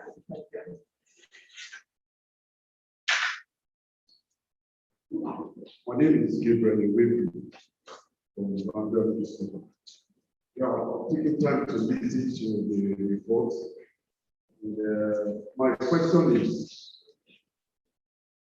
you said you engaged some young people. Can you categorically tell us the number of young people you engaged in FCT, in Gombe, and Akwa Ibom? And apart from that, you mentioned about institutionalizing this program by the government. Before now, what effort have you made to reach out to the National Assembly and also the state assemblies? Because most of the youths are at the grassroots and they are the problem of the society right now. When I say problem of the society right now, means the way government have treated young people, most of them are taking laws into their hands. And I think the government is paying for it. And thirdly, now that the report has been unveiled, what will be the next line of action? Because the report is very important. I expect that Action Aid, being an international organization, should not carry this thing alone. Well, the international community, also here in the country, that you can liaise to carry out advocacy interventions and also to make the government act fast. But if you are doing it alone with some other CSOs, if the international presence is not with you, I don't think government will act fast. Lastly, the people, the youth with disability, what do you think will help them to really find themselves? And what do you think will make them to be digitally inclined? Because most of them don't have that opportunity to use the modern gadgets. Thank you. Thank you very much. Who else has a question? Any hands up? All right, for those who are listening online virtually, you can ask your question, just drop them in the chat and we'll read them out. So, good afternoon, my name is Maria and for TC News. And my question is very simple. I already had from the way to reach out to the Minister of Youth and Sports because I recall from all that the youth were the one engaged in this survey, carrying out the survey. And also, I give reached out to Lisa and the NCC, but I believe they are the telecom orders to the police. Now we can accommodate one more question. Anyone? Am I missing any hand? No. Okay, one more question. The Society General from Federal Ministry of Agriculture and Extension Department. We train lots of youth from agricultural value. And it is interesting, even from other countries that we have read about on youth in agriculture going digital. So I am of the opinion that if Action Aid will maybe pay a courtesy visit to the minister on the involvement of youth in digital agriculture. Thank you. Thank you very much, ma'am. Okay. So, we'll start with you, I have the microphone. Good afternoon, ladies and gentlemen.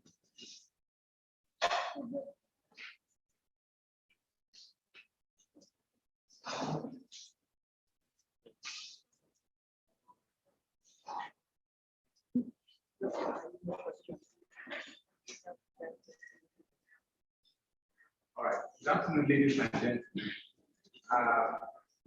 Specifically to answer in terms of the quantity of data collected, approximately we have almost 7,000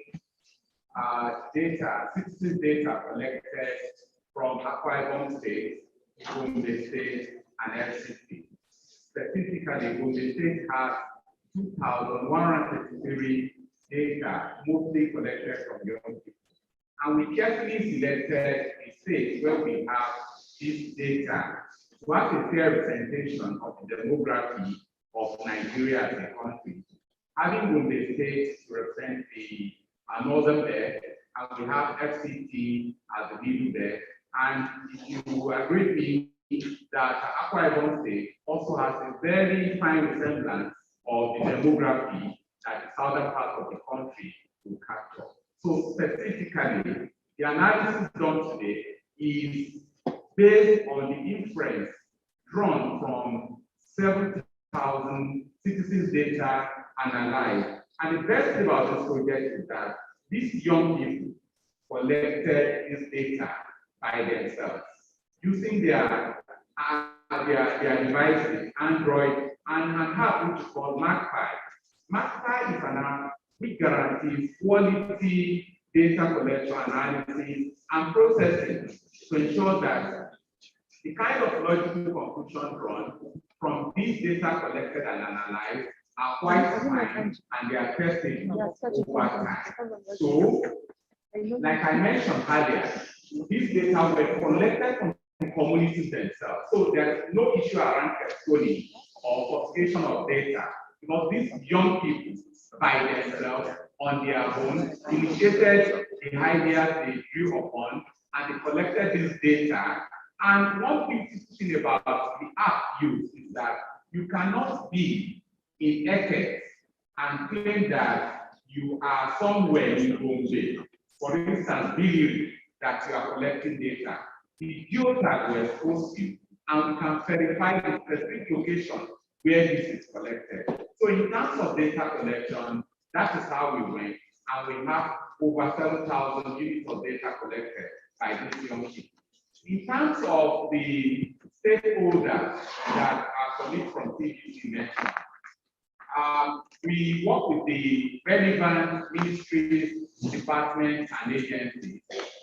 Most of these agencies that you mentioned, even NICTA, NCC, and all of them, of the opinion that we might have their representatives here, they are duly invited and we are working with them. So, to take this forward, the question will be what next, and that we are answering. Take the recommendations in the report, which our colleagues will share with you, and you can go home with as many copies as you want.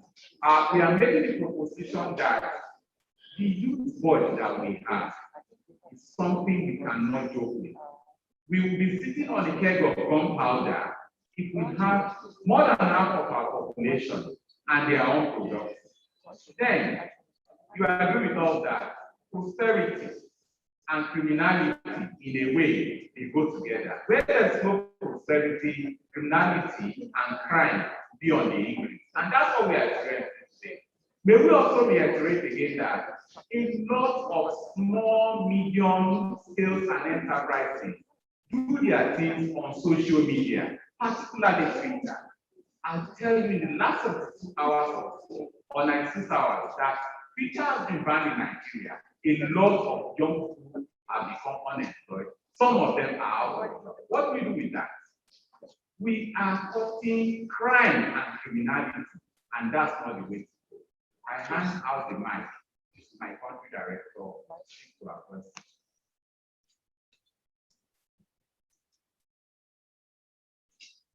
Thank you very much. The State Assembly, I think there was a question directed on what we do with the State Assembly. In everything that we do, we involve the government because we know we are not government. And civil society can never be government. We are only mobilizing and also asking people to engage. We can do the bit that we can, but only the government, because they are the responsible duty bearers. The little that we do is like trying to hold on and trying to ask the government that it can do better. I want to say that the report has been launched. This is the first stage. This is the first stage. We now have the document and we can go and circulate. One of the first things you do when you have done your research is to share with those who are the stakeholders and to let them see if they have we have preliminary, meetings already, but to let them also see the results of the findings, to look at the findings. And so in the first stage, we will, even when the government, some of the government institutions did not make it here, we will take it to them because we are not giving up. Ours is an effort. But we know that there are some people that are engaging. And so we'll take it to the government because we cannot fulfill, that's why for us we start from the pillars of human rights. And that is asking that the duty bearers will do their duty, but the right holders need to be evidence-based to go and ask. And that is what for Gombe, for FCT, and also, Akwa Ibom here, they have some evidence to go and talk to the people. I want to say that in two weeks ago, I was in Akwa Ibom. This project did not just stop at gathering data. It started with the people, with the young people. What do you want to do for yourself? I was at a graduation of skills building, which was attached to this project. Some of people, they were engaged in bag making, some of them were in soap making, and some of them were catering. And then another one was farming. So all of these environments, I think that we have introduced them to, and I'm sure that the nature of youth at the different states will be able to engage. So I want to let you know that we did some empowerment levels. All of the states that we also work, I want to tell you that in Gombe, I think we have been in Gombe for almost 13 years, or maybe 11 years, with local rights program, which is different from the youth digital engagement. I want to tell you that from Akwa Ibom, we are now facing out from Akwa Ibom to Cross River. And we have been there for about 11 years as well, working at the local communities. Initially, like I said, before, we were looking for what to do with the youth. There's a youth board in the communities we go to. We don't know what to do. We didn't know what to do initially, but we came to the platform of Activista. And that is the youth platform. So tell them, you don't just sit alone. You don't just sit at your community. Look for something positive. Take a stand in your community and contribute positively. We are also working with, we're working on violent extremism in some other states, in like Nasarawa and also, Kogi State. In the places, the communities we work, where elections were held, there was not one violence in any of those communities. Because we went in working with skills building, their own is even more, plans, because they work like a 6-month program, some of them go into 9 months program, and we equip them, we also release that. And I want to say again, we work in a dose state of migration. The migration we work on is a forced migration. There is a forced migration, then there's irregular migration. Those who are sent from their homes because of the insecurity, that one we did that job in Maiduguri, in Borno State. But in those states, what we did was that on the irregular migration, the youth folks there, those who are going through, going out of the country, and we're losing so many of our citizens because of that. And so we have a project in Edo State that is facing, looking at training. After training, I was there, I think it was in February, March with Lola.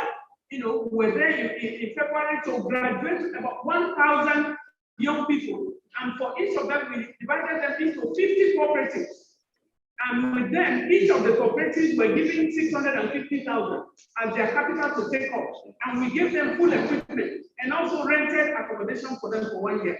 I just want to, in a brief, tell you that we are doing things in different states as it relates to findings of certain things. This is actually the ground.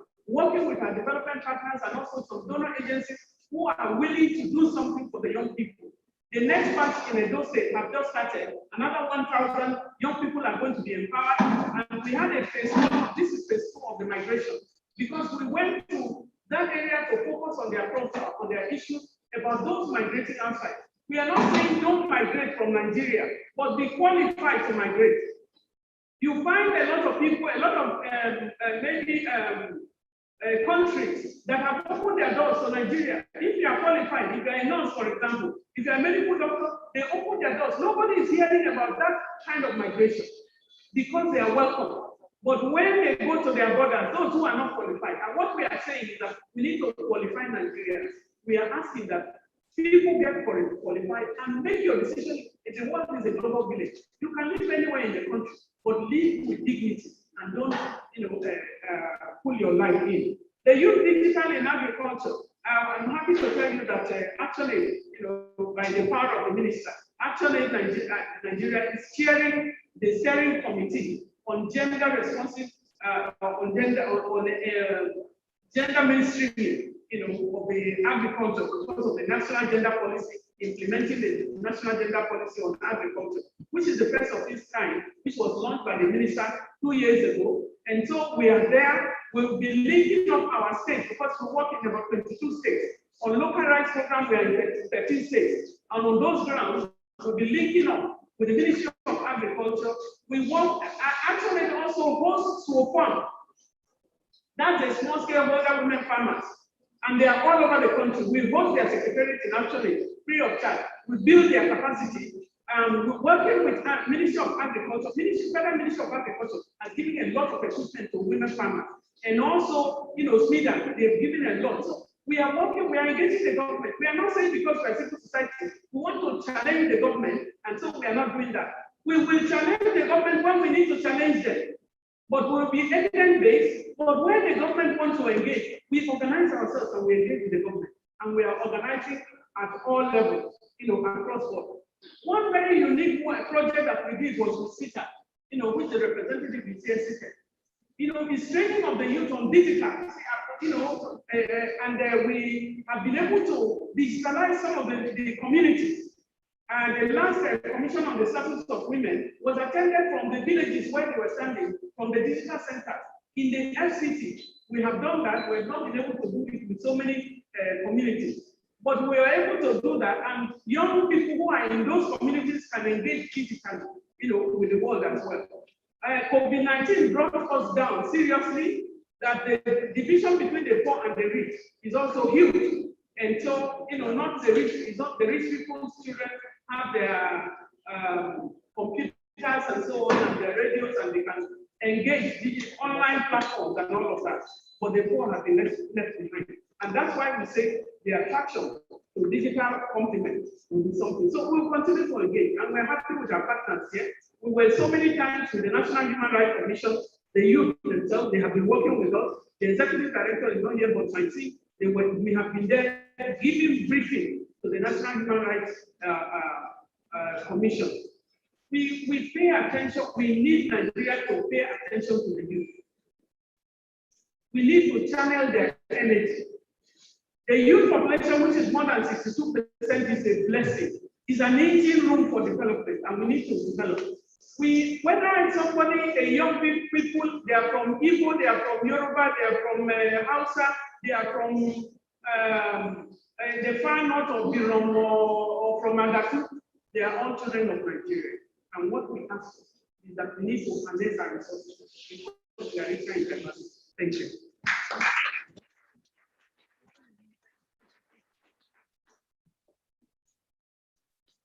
Thank you. Thank you very much. I had to go through the online. What I saw was more comments, no direct questions from those who are joining us virtually, Zoom and YouTube. So I think that pretty much covers it. I want to say thank you very, very much. Thank you to the partners from FCT, Bombay, and Akwa Ibom for the incredible work, time, and effort they put into this. So you know how when you're reading and reading, your head becomes hot. You need to pull it down a little bit. We'll be taking a lot of information, a lot of the work that has been done by this incredible team over time. So we need to just step things down a little bit with some interludes. And we have two amazing people who are going to come forward for this performance. We're going to start off with our winner. Is our winner here? All right, our winner is here. So please come forward for your performance. Don't be distracted because we're moving us to table. The force is coming to just help entertain you a bit. And then for those who are wondering about this project, if you're going to get a copy, I have been told by the delectable Lola that you will be getting it. And those who are joining virtually, you can also download it from the Action Aid website tomorrow, www.nigeriaactionaid.org. That's .org. You'll get a copy, the e-copy by tomorrow. All right, please let's applaud our winner. Let's appreciate her.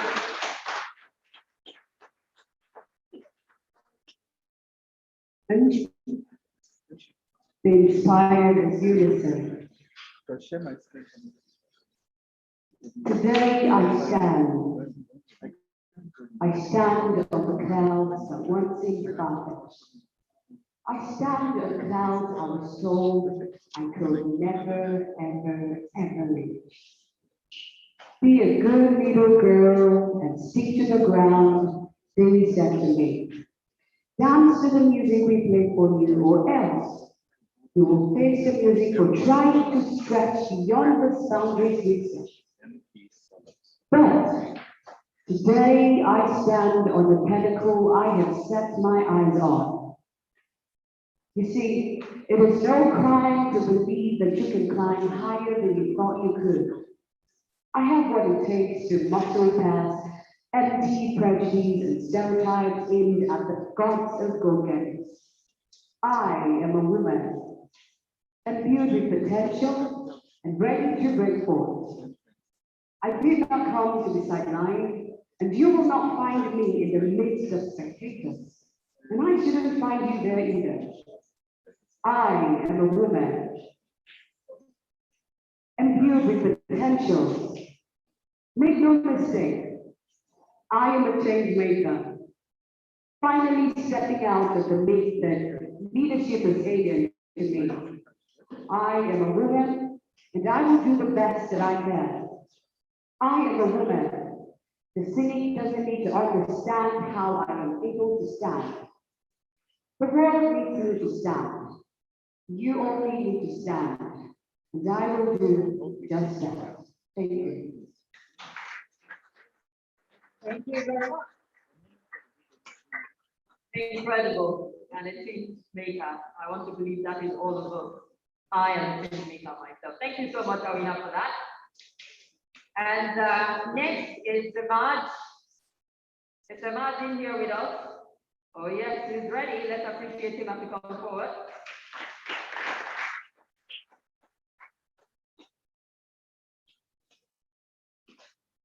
Hello, everyone. Good afternoon. I'm standing here before each and every one of you. I only have a question. Everything I'm saying is boiling down to one question. When will you start? You know, every day we have people who say things like, I want to be the greatest creative writer they've ever seen. I want to be the best voiceover artist. I want to be the best songwriter. When it comes to videography or photography, I want to be the only one whose biography is taken. Then the question is, when will you start? You see, we've heard a lot. We've attended lots of seminars. We've stayed online to stay on lots of digital webinars. We've listened to lots of digital teachers asking us to have digital skills or take our skills which we have for now to a whole new digital level. Then we're still finding it hard to start. So what are we waiting for? Are we waiting till we're a millionaire or more richer? Are we waiting till we're no more shy? Are we waiting till on our parents and the government we can no more rely? Are we waiting till we're less busy? Or are we waiting till our dwindling account balance begins to drive us crazy? When will you start? I understand that lots of people want to start big. I'm not here to sing the poor man's song, don't get me wrong. What I'm just trying to say is that while you're waiting for your fully equipped studio, start writing the lyrics. While you're waiting to get your videography or photography gadget, start cooking up the concepts. While you're waiting to get your first voiceover job offer, start taking the voice lessons. Either way, just start something. And even if you fail forward. Ladies and gentlemen, it's funny to always want to do, but then once you start, you'll never get there. An old adage says, unless the child dies, he will definitely become an adult. So start, unless you fail, your simple little feeble sketches will one day become a masterpiece. So ladies and gentlemen, when are you starting? Today or tomorrow?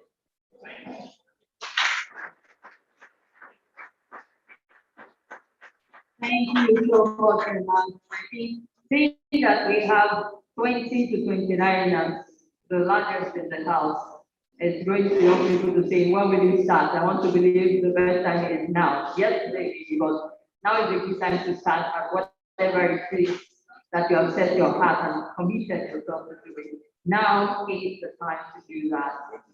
And if you're thinking of starting and pledging, Action A Nigeria has a pledge box behind. Don't be afraid, it's not like money that you have to go and drop now. You can do that though, but there's a pledge box behind where you can go and pledge to social change, to youth employment and all of that, and support that pledge by putting in work to achieving it. So you can just go behind, make that pledge, and then you come back to your state comfortably. We'll soon be running on the program. There's just a few more things to come before we wrap up nicely today. And to get to the next is the overview of the Youth Digital Engagement Project, the research findings, and we'll invite the in-country researcher, Dr. Tepa Abraham, for the overview of the YDE project. Dr. Tepa, thank you very much. Let's applaud him.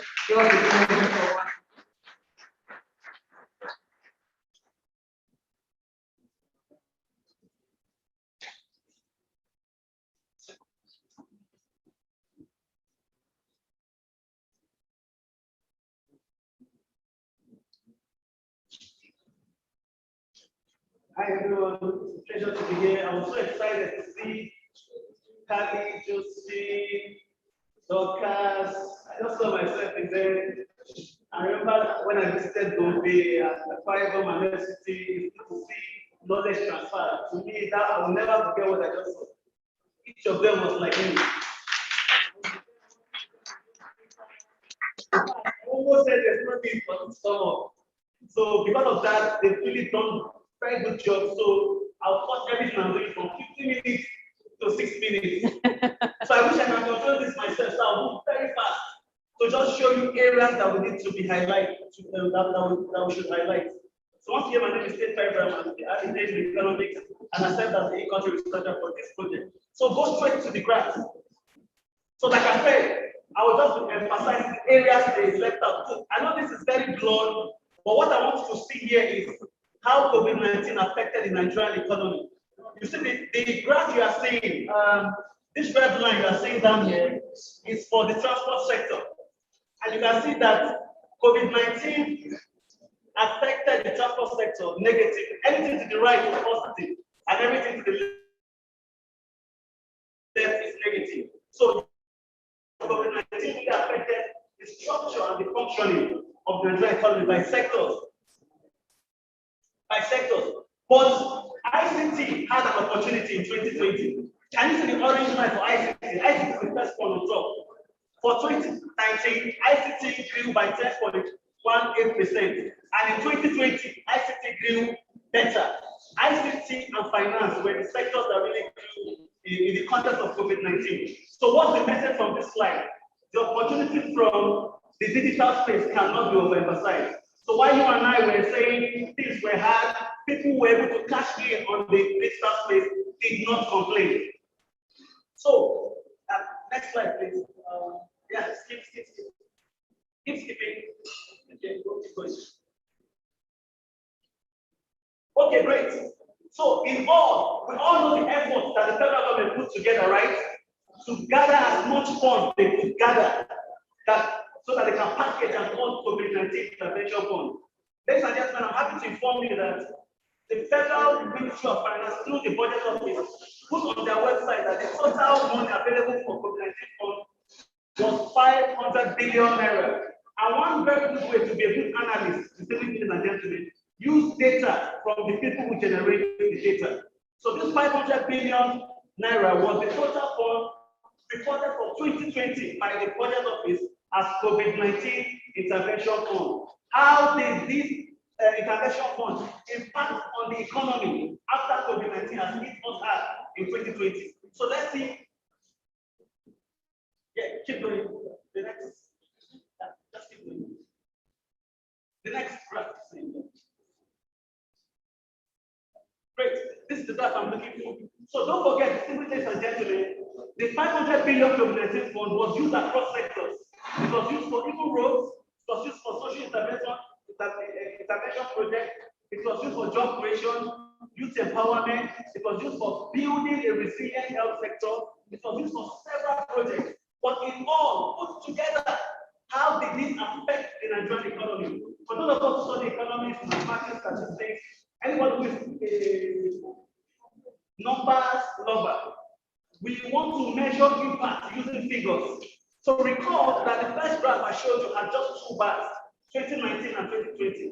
So now, using data from the National Bureau of Statistics, I superimpose first quarter 2021 data on that chart. Now let's see how the impact of COVID-19 intervention fund affected the Nigerian economy in general. Can you see the transport sector, which has like a brown color, right? After COVID-19 intervention fund, that sector grew in the first quarter away from the negative zone by a bit. You can see that the brown line was longer in 2020. You can see the effect in 2021. First quarter alone, January, February, March. So you can see the impact of the COVID-19 intervention fund on the transport sector, especially aviation. It's already yielding some results, but that sector is still way behind the negative zone. If you look at for administrative services, you see that the impact of COVID-19 on administrative services was that second. I'm taking this graph from below, right? You can see the long brown line, second from below. After that spending, you can see that it reduced the blue line. That's how to record or track the effect of spending on a sectoral basis. Then look at the effect on information technology. COVID-19 affected that sector positively. For first quarter alone, that sector has recorded almost more than 60% of the growth recorded for the whole 2020.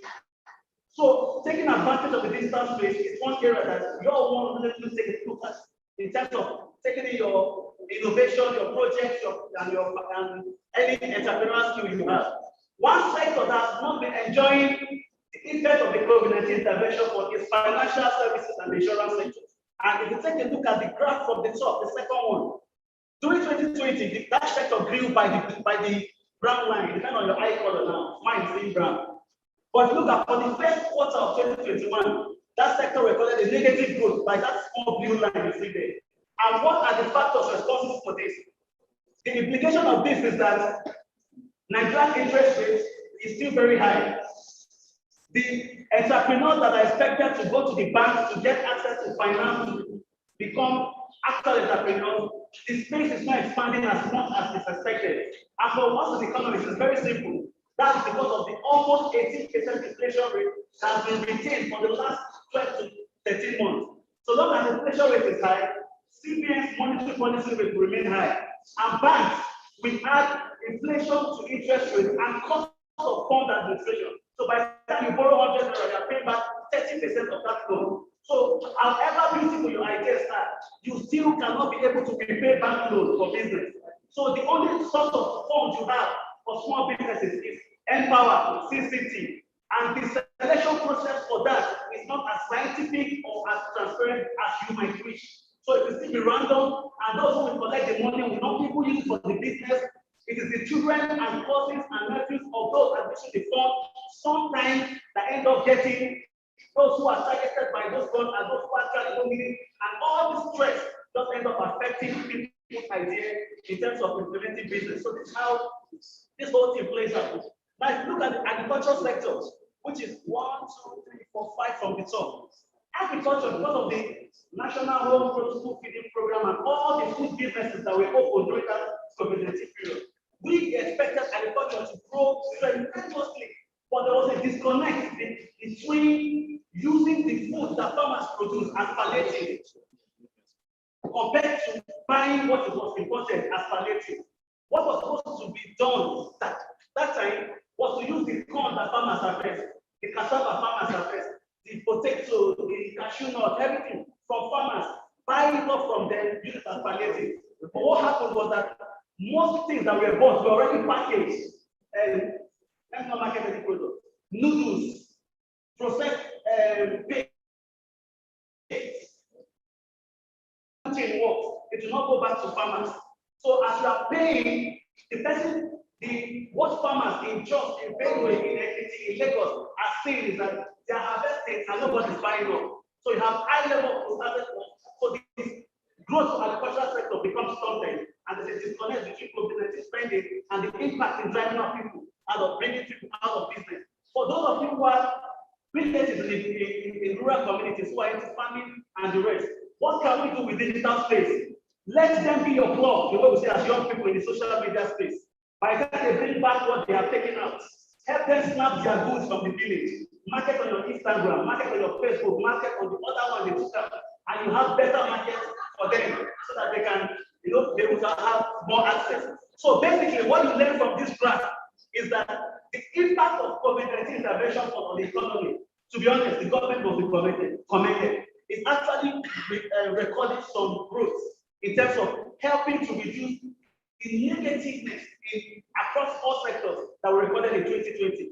But the space for young people to take advantage to invest into these sectors is being constrained by too much regulation, by too much oversight, by too much shrinking digital space in general. And what we need is digital space that's expansive and not contracting. So the next slide, I should round up on the next one. So basically, my colleagues on that beautiful panel did a lot of wonderful work in this area. So, but I would not like to touch on one tiny area. As you saw from Samuel's Akami's presentation, this school we went to, there's a reason for it. In as much as you can see, this chart shows you what we did in Gombe, in an FCT, in Akwa Ibom. It shows you the distribution across age, and you can see that even from our national data, 20 to 29 had the highest representation.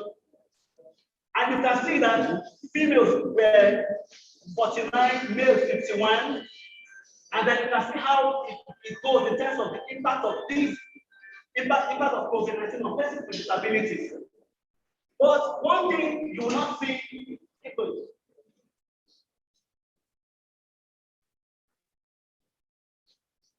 okay, good. One thing you will not see from direct frequency analysis. Direct frequency analysis is what we did when my colleague presented using the Mentimeter survey. But for those of us in research and analysis, right, you are concerned about cross-tabulation. There are how many females here and there are how many males here, according to our survey. How many females are in the public sector? You can't get that from frequency analysis. You must do that by cross-tabulating. That mathematics you hated in school comes back to one thing. How many females here who are in the private sector? We couldn't see that from that survey. How many females here are persons with disabilities, such that together they can determine their choice of where they work, public, private, or self-employed. You cannot say that in frequency analysis. Because to do this simple thing I've told you, it means you require a dependent variable that will be three categories: public sector, self-employed, public sector, then a function of gender, all those things we ask ourselves, exposure to COVID-19, and that's a whole lot of mathematics, regression analysis that requires software to do. So young people, let's not take the easy way out. To engage government, you need to build capacity. One of my colleagues just displayed, I was extremely proud of them, to come out with data that you can use to engage government. You cannot just be telling government, 40% people don't have access. Government is more brilliant than you think. They control all professors. Every government office has a think tank, a list of consultants, PhD holders, professors, masters from every school, from COE to HNC to university, from Iraq to Nigeria. So if you're engaging government on health issues, you need to be really you must know your game. You can't engage parameters of agriculture and just be saying, oh, climate change affects agriculture. You must be very systematic. And the message we're trying to bring from here is that your ability to understand the data, interact with the data, know the data like a friend. In fact, if you're a true data analyst, you have this put of your laptop. Your laptop is almost near your pillow. Because when you wake up to eat yourself, you touch. It's like a love affair, you know this data analysis thing. So the point I'm trying to bring out there is, if you go to the next point, you will see that part where, what we're showing here, distinguished ladies and gentlemen, is the out of school reportage from the data. But while I was in field with my friends in Akwa Ibom, FCT, and Gombe, what we are reporting here is not out of school as in out of school. Is how many children will remain out of school post COVID-19 lockdown. So what you see from here is that as soon as if the lockdowns are over and schools are reopened, 4 out of 10 girls will not be going back to school, and for male is 3. So if you're engaging with Ministry of Education, you let them know that they're already doing a lot of effort to address the out of school phenomenon. But COVID-19 will even affect school enrollment and also school dropouts. So by the time you make this data more interactive and show them how it's affecting their overall target on SDC on education, then they begin to take it more seriously. So the next slide, please. I'm looking for one that will start later. Okay, good. Look at this chart, for instance. This is a very good example of cross-tabulating data. If you can stretch your eye a bit, and I apologize for the health effect, you will see that this figure talks about exposure to abuse and the COVID-19 pandemic. So abuse may be going on, but not COVID-19 associated. So to isolate abuse that is COVID-19 specific is cross-tabulate. I want to cross-tabulate, you need to start with statistics of significance. But just for your eyes and for demonstration, those who are exposed to COVID-19 have more cases of abuse. That's what we are saying. So I cannot just take your survey. There are people have been abused since. It's not COVID-19. Now, if you isolate that, we have 44.3%. The rest are different cases in terms of how moderate or how minimal. So we can actually agree that because of COVID-19, gender-based violence really was a major issue across the states that we visited. So next one again, just keep going. I'll run up soon. Next chart. Okay, great. Now recall that our aim is to empower young people, right, through job creation and all that. But young people are still male and female. What females are saying, is it the same thing their male counterparts are saying? Let's take a look at this. Our focus was on 4 areas: employment, gender responsive public services, civic space, and climate justice. What did we see? Isolating the data for male, more young males want employment and civic space. Females want employment and gender responsive public service. Are you getting the point we are passing across? So you don't go to government to blanket. Government is smarter than that. They have this real data to know what to do and what to tell you for every question you raise. And that's why if you hear what the country director was talking about, she was very, very specific about actionable points that you can use to engage government.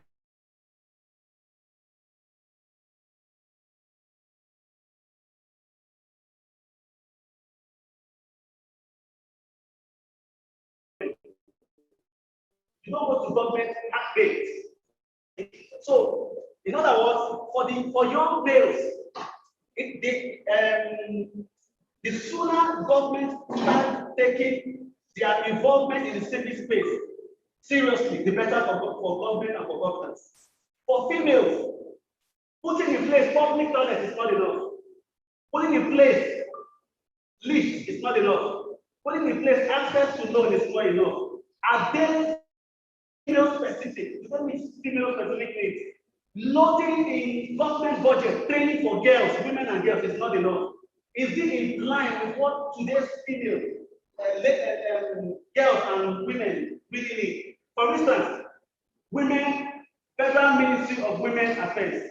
You know, I do a lot of government budget analysis, so I want to be very specific, so I won't indicate any ministry. Federal Ministry of Women Affairs, training for 500 girls in cassava production. Location, Lagos, maybe Ikeja. You think an Ikeja girl will attend cassava training? Are you getting the point? So the training is not bad, but how interactive is the need to today's people's needs? Training of 1,000 boys in Yobe State.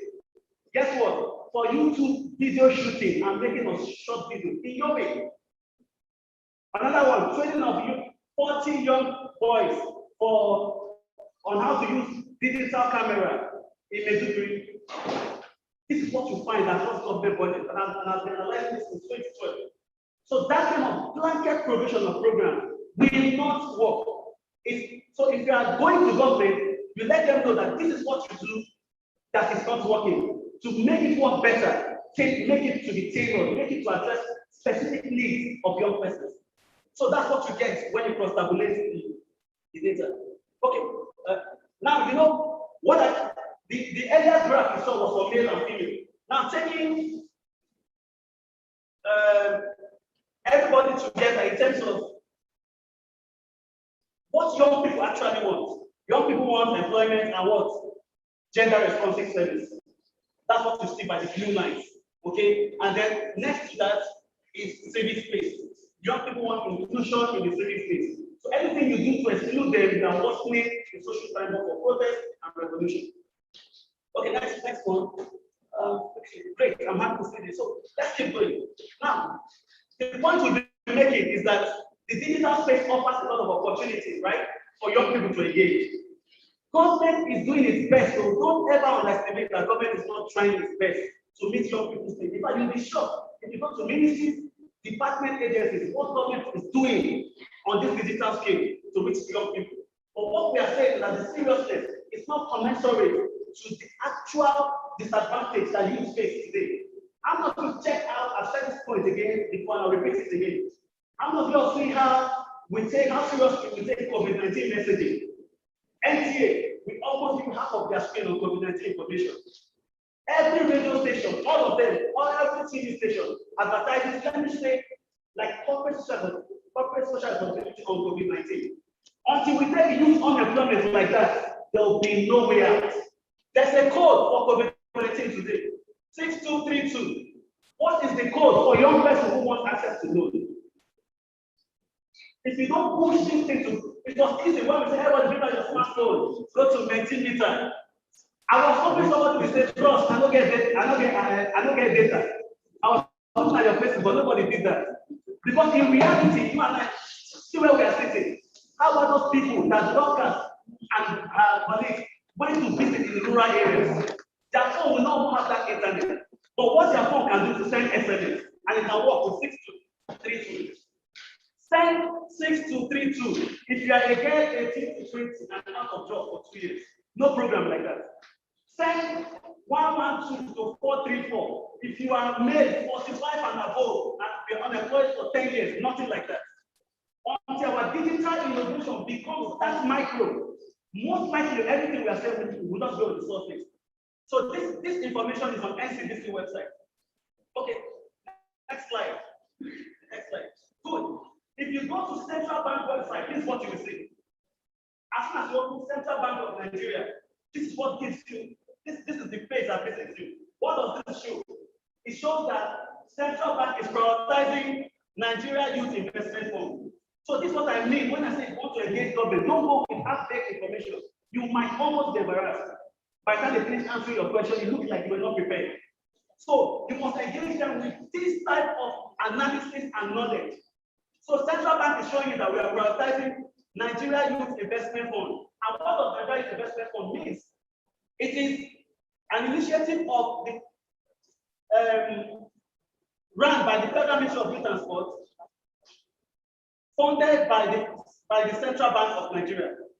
And the aim is that it prioritizes access to young access of young people to funds and access to those and things like that. Now, when you see this, when this pops up on your screen, what you want to do is to click on apply, right? So you click on apply. Next slide. This is what comes up. Sorry, registration for this batch is closed. I did this thing like last night, so this is not 1980 something. So sorry, the registration for this batch is closed. Which batch? To get more information, all we are saying, send 333 to 222. If you are a woman 80 and above, if you are a girl 20 and below, if you are those kind of innovations are missing. So this is what you engage government with. So partner with Central Bank today. We are aware of what you are doing, the critical work you are doing with National Youth Investment Fund. But we can help you take it further to which the youth you want. They'll tell you serious or nothing, and they'll give you attention. But most of us go with, you don't understand what they are doing. Just Central Bank, that's almost like a university. Think tank, well, I don't know what I'm saying. And I'm sure you get my point. So someone like me, I didn't give up. So they say, go to home, you see that green button. I click go to home, see what it takes me to. It brings me here. They say, sign in, log in, and register or something. So I clicked on the yellow one. See the next slide. It brought me here. Sorry, this is closed. I said, okay. I clicked on that green part again. Let me show you. It brought me here. See, you don't give up. You want to understand someone before you criticize. So it brought me here. What do you know the information they require in this box? Your BVN. You cannot have BVN if you don't have bank accounts. I know our people in the rural areas, doctors, Josephine, Idris, all of you that Kali, all of you went to the village. What was your finding of people with bank accounts? How can they have BVN? This is live on Central. No government office can be more serious than CBN. Do you know why? They are revenue generating, they are autonomous, independent. CBN cannot decide today now to give 100 billion. Federal Ministry of Women Affairs cannot do it. You must go through the appropriation process. You must keep going, approval. Because in fact, even approval said they just be cash back. It's not released. Release first does not have authority to incur expenditure. So the whole thing is bureaucratic. This is the kind of knowledge young people are talking to you. You need to engage government. Okay. So you don't have BVN, you cannot enter, you can't continue. That's the main.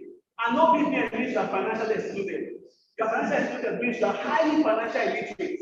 Your financial illiterate means at some point you cannot have access to, you can't have email, you can't have all those things. Now, how do we get this access? It takes me back to the earlier innovation.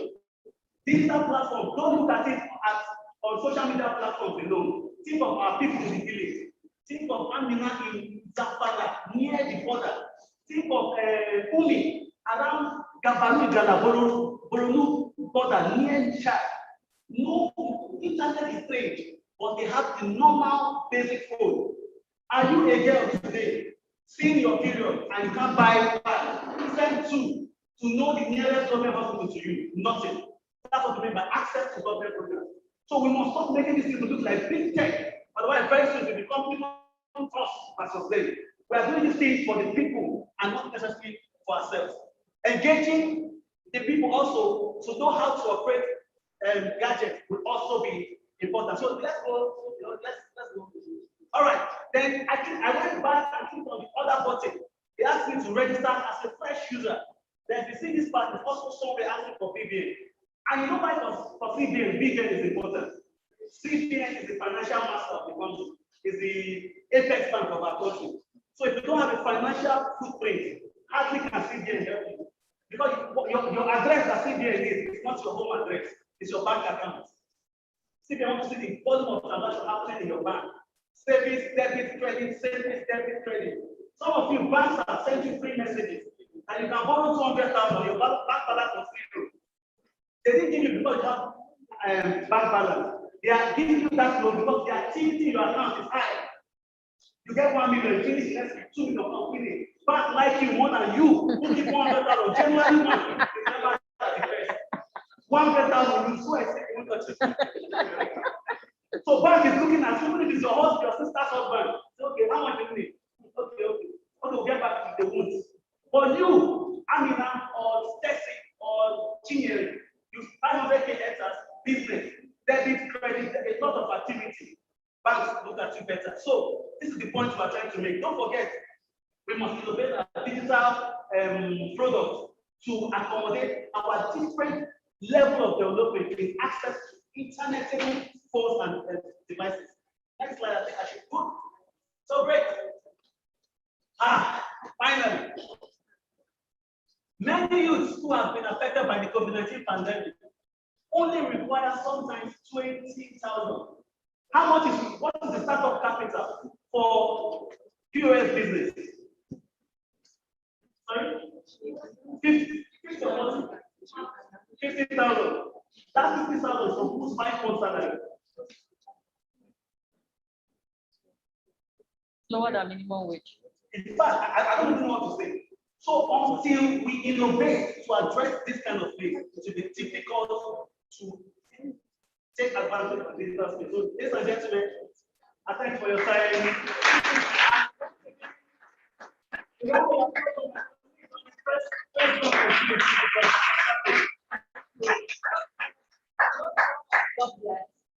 I'm sure some of you have questions you want to ask, but because of the pressure of time, we're going to keep it very short and just take one or two. All right? So who has a question to ask Dr. Tempa? I don't have because I'm a little humble. When he said in math, I hated in school, come back to haunt me. And we keep it because I never really liked math in school. Why did I find X? So, pardon me if I don't have a question from him. Please, who has a question to ask? Contribution to make on the presentation we just made. No contribution from here. And those who are online also. Let's applaud it one more time, please. We have a significant number of participants joining us virtually, Zoom and YouTube. And we'll see some comments. Most students don't do here in Sokoto because they have already given up on education and now prepare, okay, even though education here is somehow free, Gilbert can send that one in.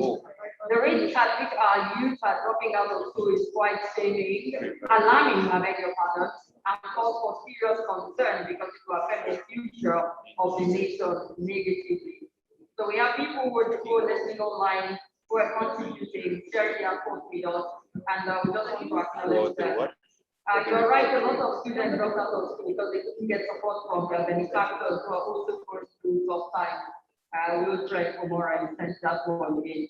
So we appreciate all of you who follow the program from start to this moment, virtually and still with us. And then just to acknowledge that we have Mr. Adewale Adesoji from the National Disability Commission here with us, and also Mrs. Fatima Abubakar is here. Samaila B. Mamman, representative of the Director General of the National Directorate of Employment, is also here with us. Okay, so if you look at the program before you, just a few more stuff to go through before we wrap up. And we're going to have a panel discussion also, which will be led by Joseph Austin. But just before we get there, Thelma has something to share with you. Thelma, please smile. What she has to say will put a smile on your face on the move. So let's welcome Thelma from Action Aid Nigeria.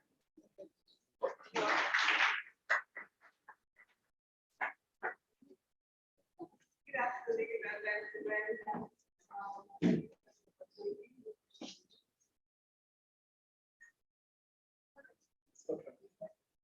Good afternoon, everybody has been very useful. I'm here to lead an appeal. It's the call to action and an appeal for partnership by Action in Nigeria. From different statistics and information that you can see, in Nigeria today we have around 100 million plus people, youth, children, men, women who are living in the poverty line. We have 13.7 million children, possibly more, who are out of school today in Nigeria today. Currently, just in Abuja here, in some communities in Abuja here, we have places where children are being killed, twins, albinos, triplets, children with disabilities are being killed. One child at a time, one community at a time. But we cannot do it on our own. And so we need your support to join us as sponsors, as partners, to help bring an end to such practices that will also bring an end to poverty. Actually, it's fighting this, but really cannot be on our own. And you can join us through an initiative of Action in Nigeria called the Community Sponsorship. So community sponsorship is a platform that provides an opportunity for every Nigerian, well-meaning Nigerian, patriotic Nigerian to come on board as partners and make regular minimum donations of 2,000 naira. Minimum donation of 2,000 naira in support of poor people or people living in poor communities where actually working. So with minimum of 2,000 naira, 3,000 naira, everybody here can come on board and be a partner with Action in Nigeria. What would your donation be? With your donation, you can help change the life of a child, a family, and ultimately a community. With minimum donations of 2,000 naira, you can help communities grow their own food so that they can thrive and so children don't go hungry again. With minimum donations of 2,000 naira, you can provide healthcare for families that need it. You can send children to school and youth so that they can get an education and work themselves out of poverty. With minimum donation of 2,000 naira, everybody here can help the families have secure homes. With minimum donations of 2,000 naira, you can support the work activities to advocate for better governance, for better policies, and for laws that will help these different communities that we work in. So I'm here to pray for indulgence and to appeal to you that please join us, partner with Action Aid today, and come on board as a sponsor of for Action Aid sponsorship initiative. We have a fundraiser, Maria. Maria, please wave at everyone so we can see you. Maria has been around with forms and the POS. So if you want to come on board as a partner, you can come to you and you can make a donation. If you don't want to make a donation through the POS, we have other platforms. We have the website where you can also make a donation. And even on the form here, the program of this event, there's an account number that is there. You can also make transfers to actually for that purpose. So this is actually saying, please, we would like to partner with every one of us here to have you on board as sponsors of community sponsorship. Thank you very much.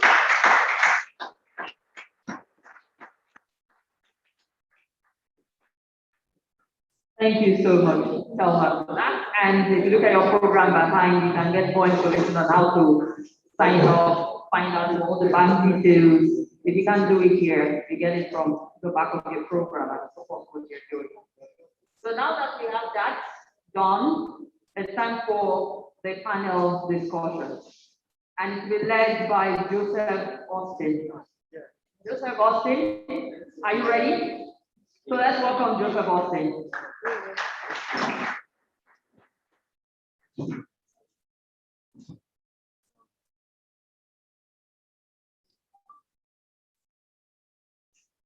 Good afternoon, everyone. Thank you for being here. And my name is Joseph Austin.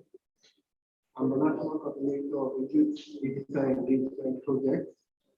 And we will be going into a panel discussion quickly.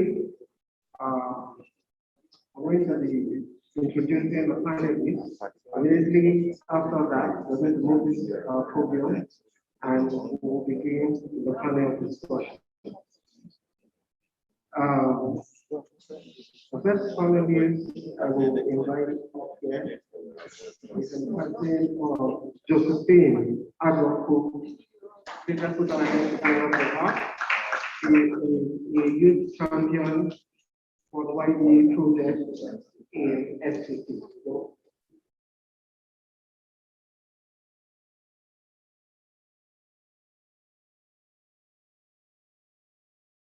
during the press conference. For the panel discussion, let's make welcome Dr. Festus Benin from Benin, from Akwa Ibom, State. He's also a youth champion with the youth digital engagement program.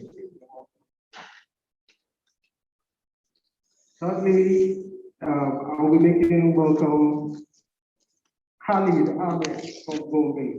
He's also a youth champion from and we have one of the panelists that will be joining us virtually in the person of Joshua Alade. Joshua Alade is the National Coordinator of Nigerian Youth SDG Network. So please, can we have Joshua? He's on Zoom.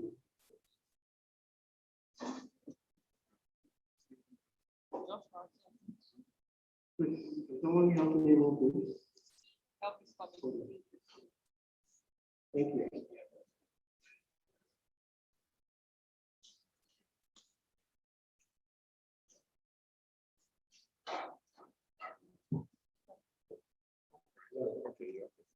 Good afternoon, finally.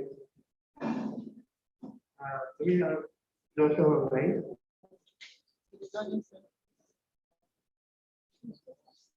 Okay, thank you, everyone.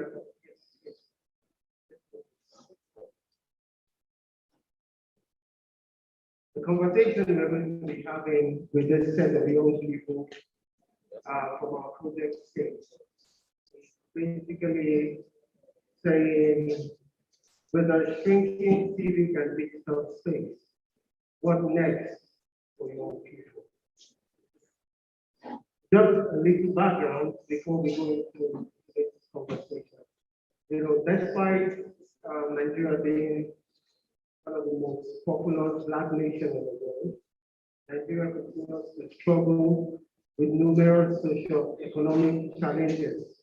These challenges include insecurity, banditry, corruption, abuse of human rights, poor economic policies, terrorism, communal disputes, political instability, and above all, increasing shrinking civic space, especially for young people. More than half of Nigeria's population are under 30, and the implication is that Nigeria has a huge and large youth population.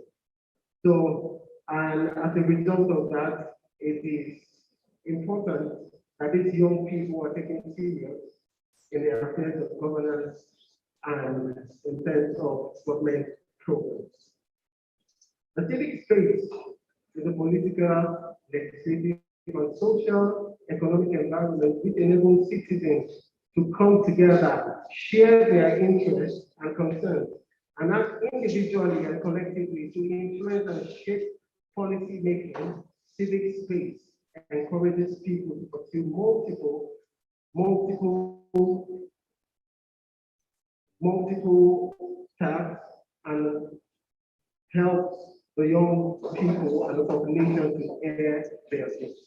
So today we are going to be hearing from this young person on this panel on this discussion, you know, with shrinking civic and digital skills. What next for young people? So my question, I'll be starting with Justin Adoko. And the question is, what are the strategies for countering the ongoing civic and digital shrinking space in Nigeria? So what do you think are the strategies that young people can use to counter?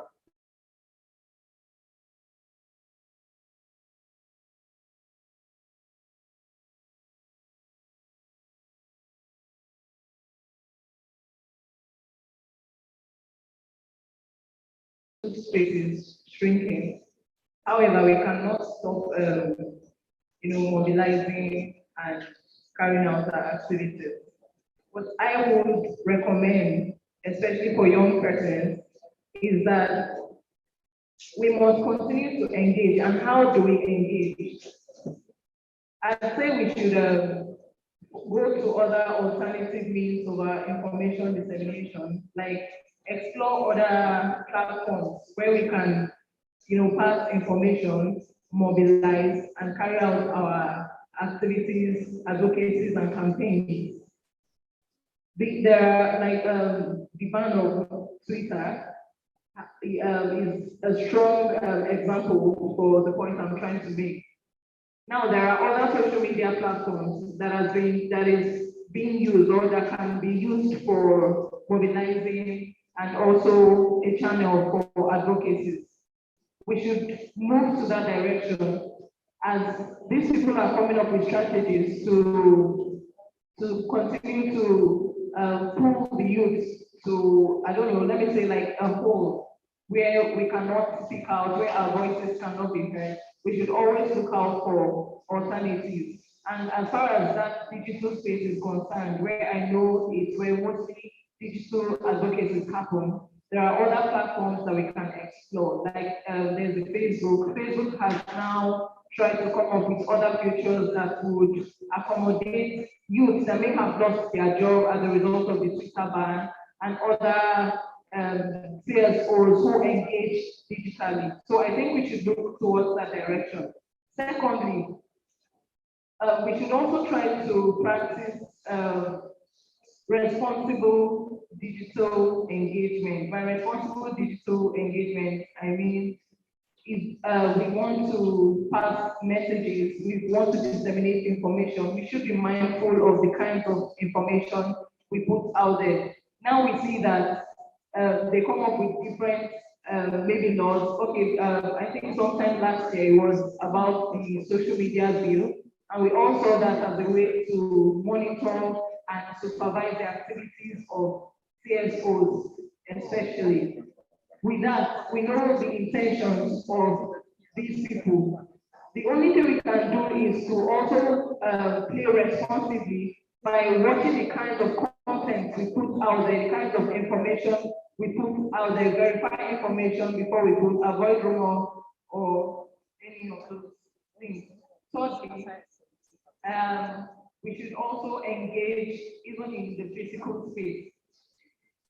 Yes, the world has gone digital, but we shouldn't just leave it. So before the digital era came for Nigeria, we've always engaged in the physical space.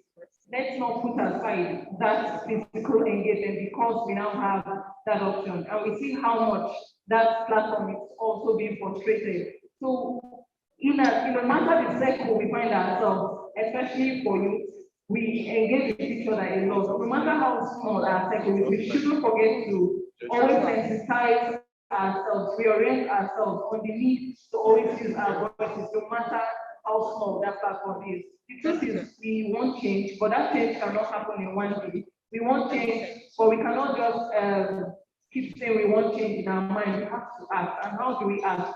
The little message, the little information you give to the person next to you has gone a long way in changing their perspective. So we must always take advantage of every opportunity we get to sensitize and reorient our parents. That's one. I like to talk about patriotism a lot. When our country director was speaking, she talked about patriotism. I know it's not easy because as youth, we would say Nigeria is not worth dying for. I've said it before. Nigeria is not worth dying for, but Nigeria is the only country we have. No matter where you go to, you are just a second-class citizen. It's not easy, but with continuous engagement and making use of our space, especially the playing by the rules. By the rule, I mean, if they say do not post hate speech, please do not post hate speech. That is you playing by the rule. And at the same time, you're also getting what you want. You're also mobilizing, you're also advocating. So that's then active participation in electoral processes. That's one way we can actually change. Forget the policies to give us that freedom to utilize our civic space, to utilize digital space. We have to go down to the root of the policies. Now, of course, there are existing policies. But it is still with these policies that they come up with different kinds of laws, different kinds of rules all the time to kind of, I don't know, frustrate the efforts of CSOs most times, and then youth organizations and youth movements. So please, we should always try to concern ourselves with issues of politics. By politics, I don't mean, going to say I'm coming out for, you don't have to be the person who wants to go and be the president now, but you can start from somewhere by first concerning yourself with what happens in Nigeria, by seeing yourself as a Nigerian, by seeing yourself as someone who can actually take that thing when I get there. And it starts small. So we should have that mentality to play our part in every aspect of our life and wherever we find ourselves. Thank you so much, Mr. Thank you for sharing with us. So quickly, my next question is directed to Alex Ahmed. We've seen several issues or several instances where activists run into hiding because their lives are being threatened, or some of them are being kidnapped and all that. And monies that are meant for programmatic activities by CSO are now being invested into campaigns to free these people and all that. So this builds the foundation for the question I'm about to ask. How can we recognize and counter such constraints that civil societies are facing?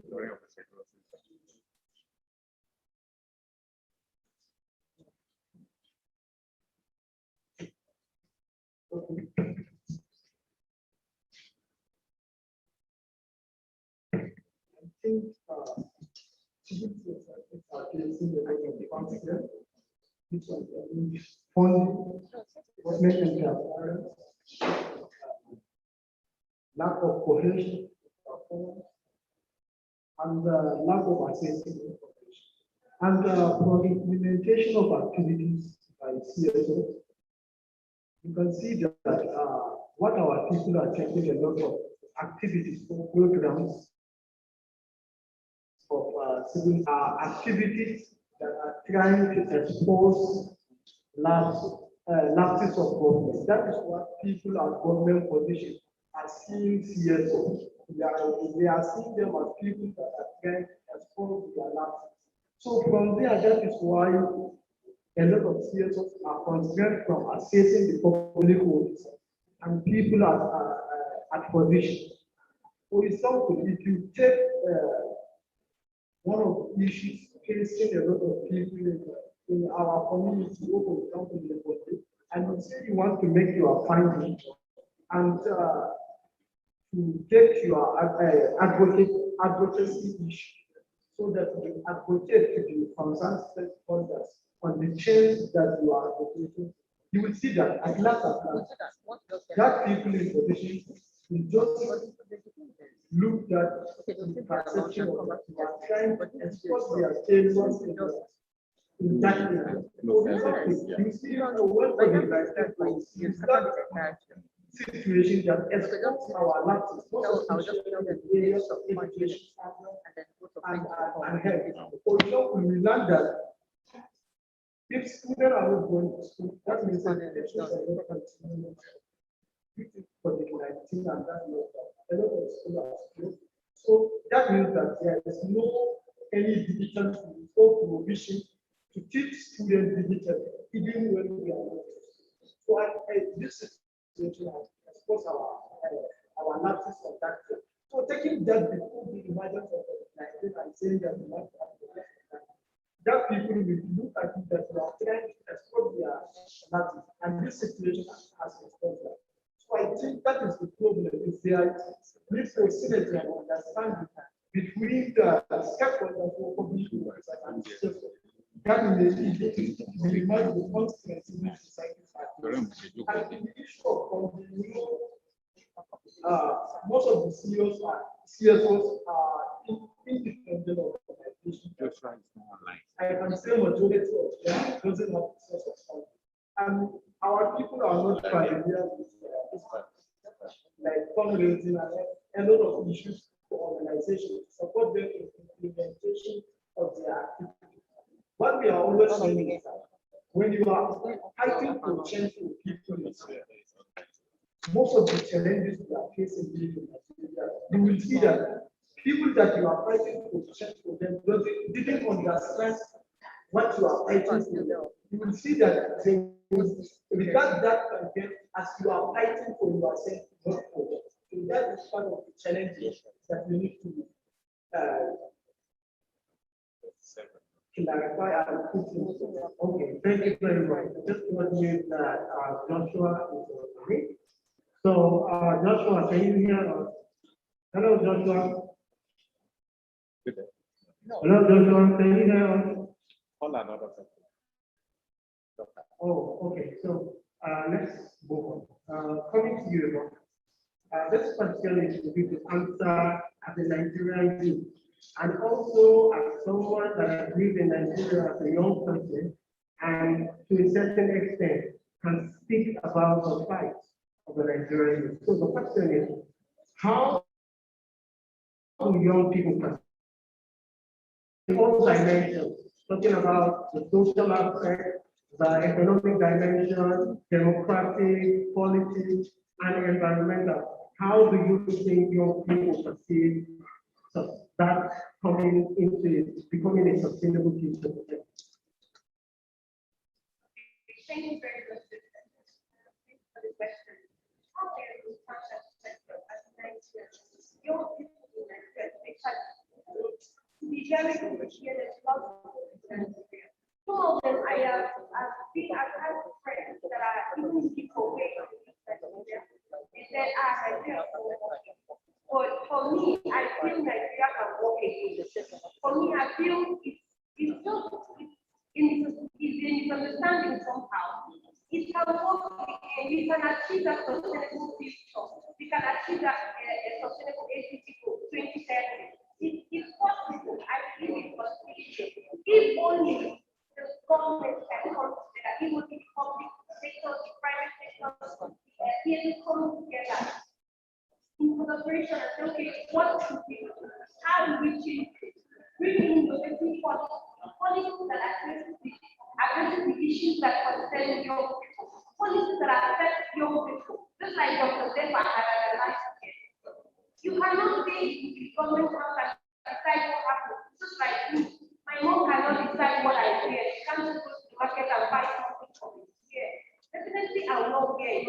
But if young people are part of the planning, young people are part of the decision making, and then the gap is being bridged between policymakers and young people, that they can actually aid their views, and then their views to the head, and then use in influencing a particular cause. Nigeria can work again.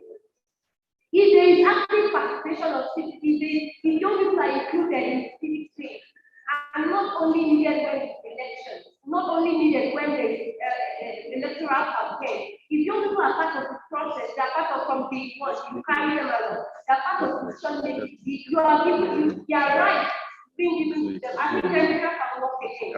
So if you are looking at safe technology that is safe for the environment, you're looking at, okay, what do I do to stop climate change? What do I do? What are those policies that can actually influence positively and stop climate change? You come up with those policies come in place. You educate young people, education, quality education. I won't exceed, but I can never do without quality education, because it all starts with education. If they are not educated, if they are not given that basic education, there's nothing you can actually do to impress them. Then we also have peace building. Of course, without a peaceful Nigeria, there's no sustainable development. If there's no peace, there's no sustainable development. They are interchangeable. They come. You can't do without that. Without peace, no sustainable development. Without sustainable development, no peace. So definitely, the stakeholders, policy influencers can come up with policies that can actually address inequalities in Nigeria, that can address little things, that can address quality education, that can address healthcare, quality basic healthcare system, definitely Nigeria can work again. 2030, we can look to have a Nigeria that a young person can actually walk into a clinic and receive basic healthcare system. We are looking at in Nigeria that a young person can actually, you can just go to anywhere and access information. We are looking at in Nigeria that when government comes up with policies, when they come up with information, young people in the community can have access to this information and they are not like that. From there, you start from there, then Nigeria, you can actually have a you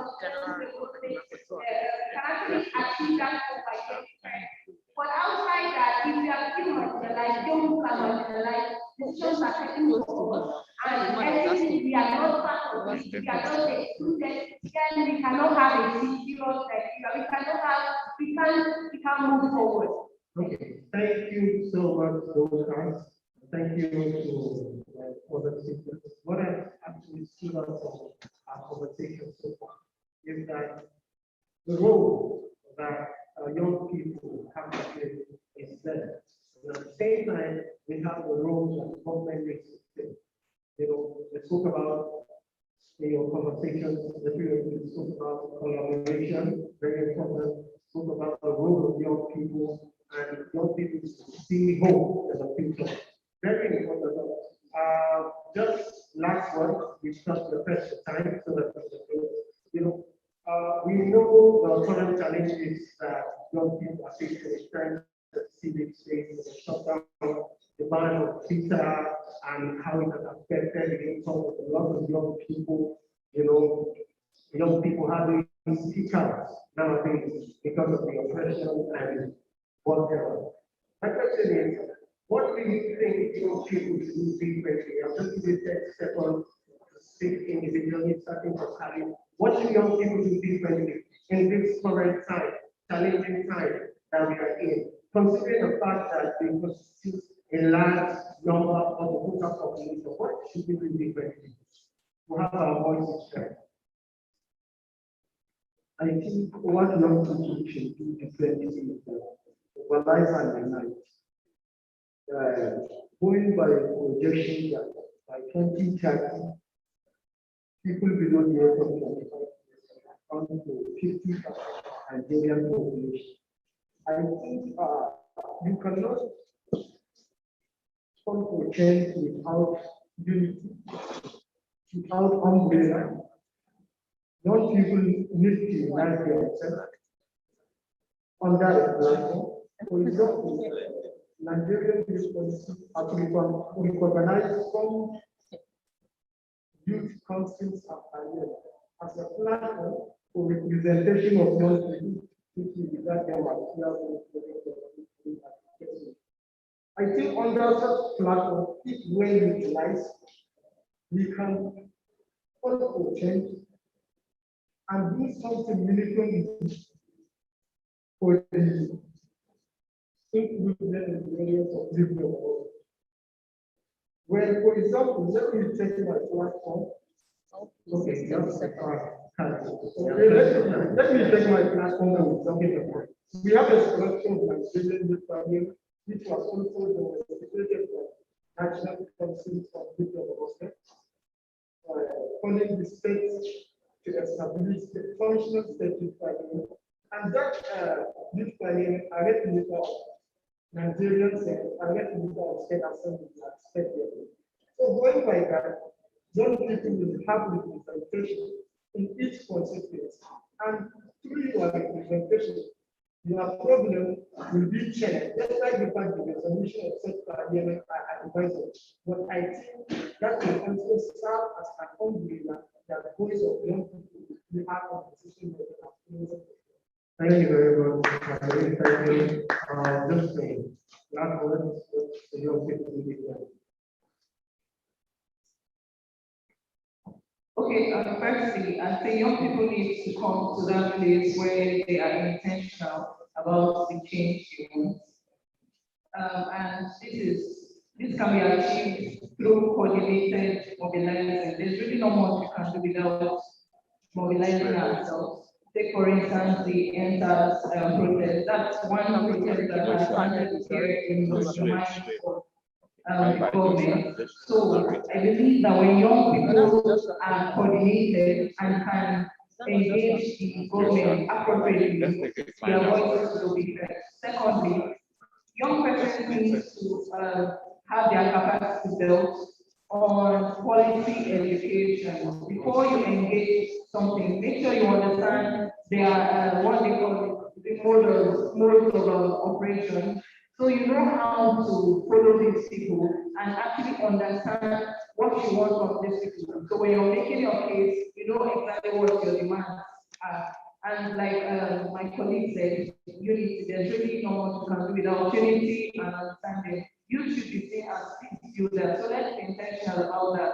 The whole ethnic and religious divide is just a strategy to distract young persons. So we should look beyond all these minimal things that have divided us for a very long time and come to that place where we are patriots, we are Nigerians first. I think with that, our voices can be heard. Thank you so much. Okay, doctor, any last words? Thank you very much. There's actually nothing so much young people can do without data. People can be get into the narrative. What are you passionate about? What information are you passionate about? What do you want to send your data right? Come up with what is come up with frameworks that actually once you enter government, premises, they look at and they say, okay, actually you know what you're looking for. Mobilize, if you have an existing youth group, mobilize yourself, get in partnership with the youth groups, come up with policy briefs, hold the government accountable, engage with the government, peaceful engagement.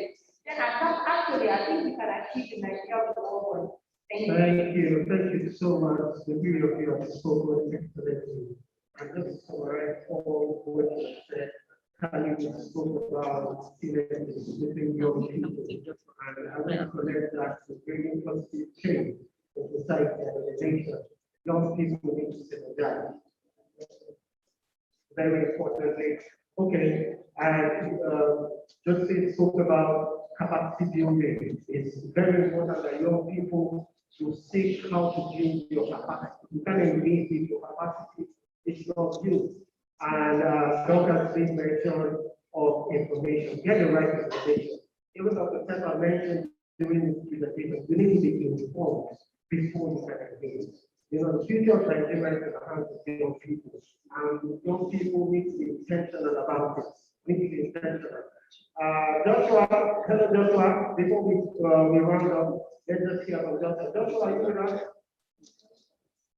Hello, Joshua.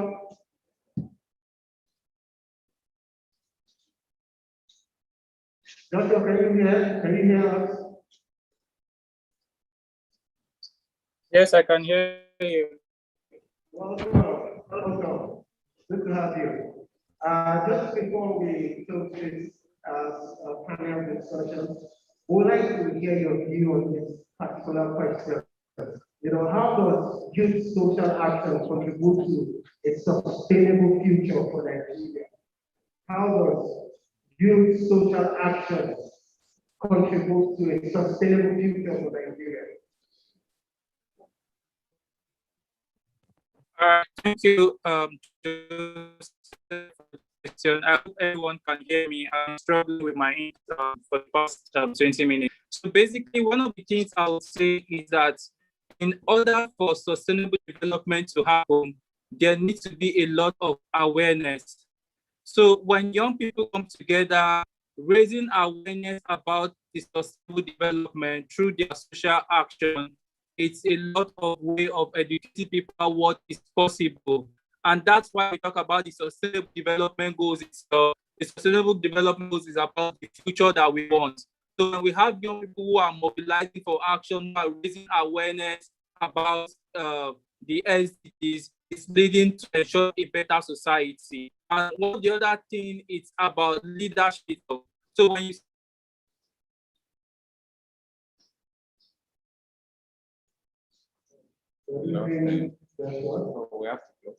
Okay, so at this point, we will have to close this panel discussion. Thank you to all my guests today. Thank you, Paddy from Gobe. Thank you, Mr. And thank you, Doctor, all the way from Akwa Ibom. You know, ladies and gentlemen, you heard from the mouth of these young people. Young people are not just leaders of the world. Young people are drivers of the system. It's very important that young people, we take the future in our hands and make it work. Know that we have a positive role to play in developing our society. We have a positive role to play in developing our nation. And we have to be intentional about it so that Nigeria will be better. We believe in a better Nigeria, and we believe that it can only get better. Thank you so much for joining us today.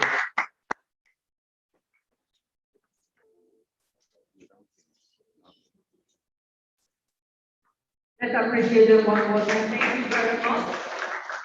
Those people got it, Dr. Josephine, Cabbage, and Dr. Sessions. Thank you very much. It was a very intense conversation, and I appreciate also what you see as we way forward. We're almost done. I can say we're done. Say for just a few stops. If you're looking at the program, the video, the vignette is just 4 minutes. It's just a short video, 4 minutes that we need to go through. And then we'll have the vote of thanks and closing, which will be even less than 4 minutes. And then lunch is set behind. Please don't leave without having lunch. It will hurt the feelings of the organizers if you leave without eating something that's prepared for you. So let's just take the time, 4 minutes for this video. Have it displayed. Yeah. Ready. Why the video is being killed? The essence of showing you what we have is to capture the moment that led to this particular event and the views and ideas and opinions of the beneficiaries of this project. Thank you. But our dealings with youth in this community have actually proved that we are willing to work. It's just the opportunities are not really there. And even with the whole shrinking to the space and everything, we want to speak up. But you say that the system is trying to still keep us locked in a cage where we cannot speak up. You know, actually, it is doing our best to see that young people's voices are heard. The COVID-19 has hit a lot of people, especially young people in communities. And what we are doing with the youth digital education is to build the capacity of the young people.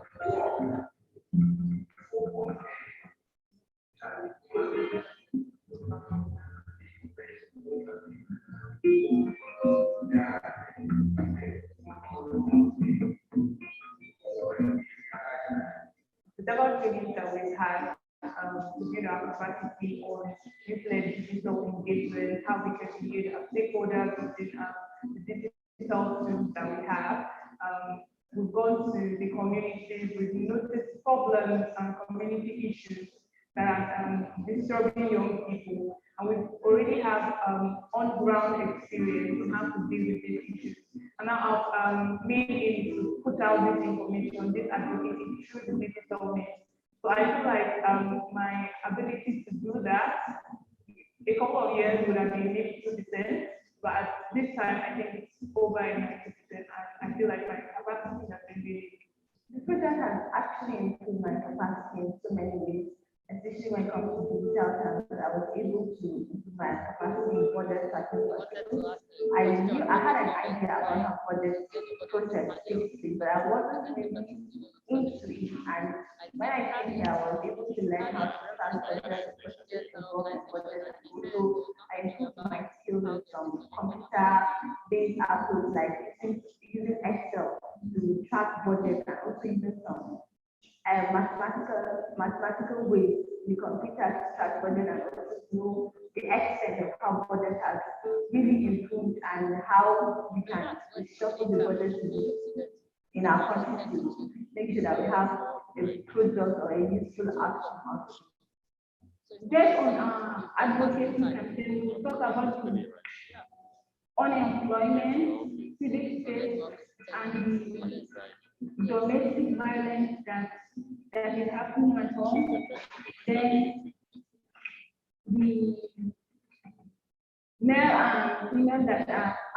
too.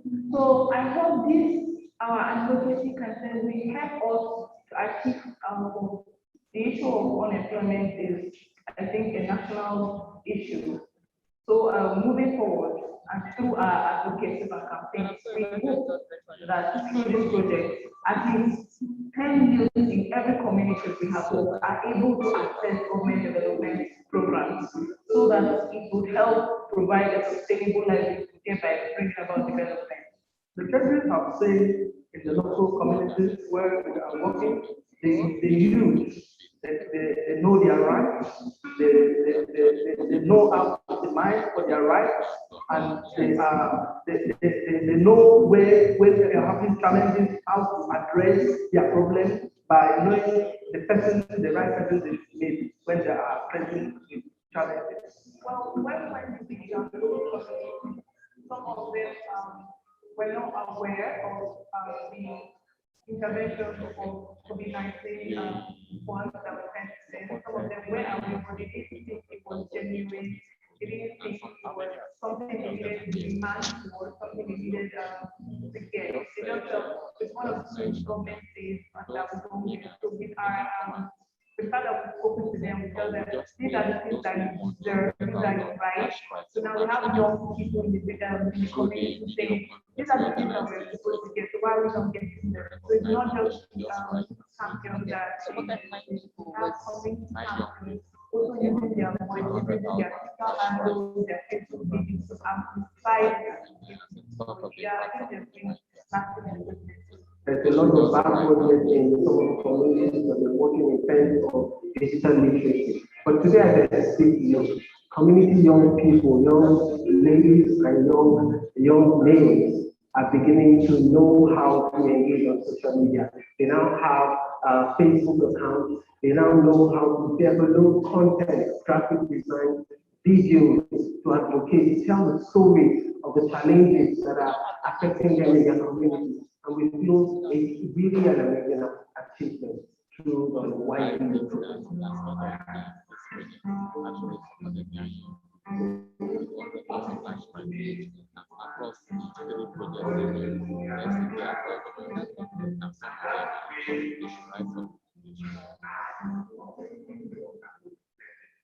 The activities are actually we have been saying, they are not facts, they are real. And if I were to be in that position, I'll actually do whatever I can to reduce the rate of unemployment and also generate tickets for women and young people to participate. And I'll do my best to make sure that the country becomes better. If I happen to be a duty bearer, I own an office that I know that I am important to take care of them, or I support them with their program. I support them with their program financially, or I lead them with where they can. I think I would be more inclusive. I would pay more attention to people that are on sidelines and listen to young people, especially women and girls. The first thing I would do as a duty bearer is to have a roundtable discussion with these youth and really know what their problem is. Our government is fond of making decisions for us. I would not want to do that because that has been the story from ages past. So if I would want to do things differently, I want to actually make available or bring about changes that actually speaks to the concerns and problems of this youth through constant relationship with them. That's the only way I can know what they want and what's in their heart and what will bring about real development to them.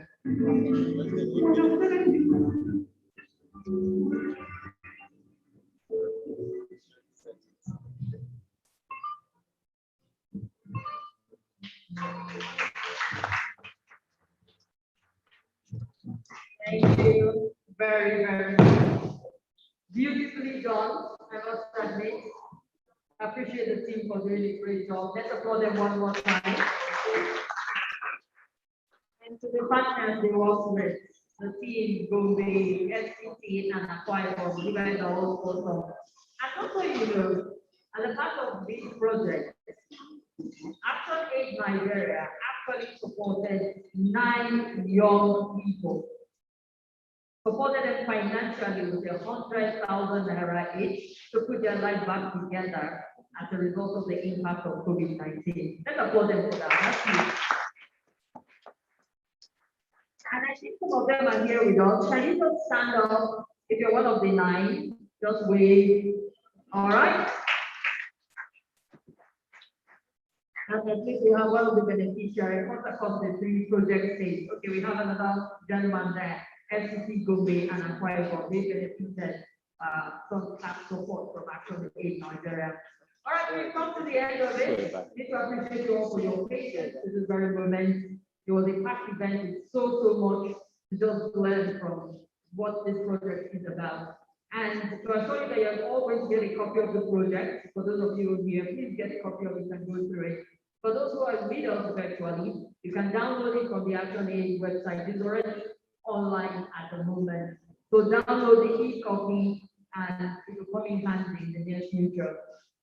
So to help us wrap up the program with the vote of thanks and closing, we have Madam Sureba Yakubu Jibril, who will join us virtually for the vote of thanks and closing.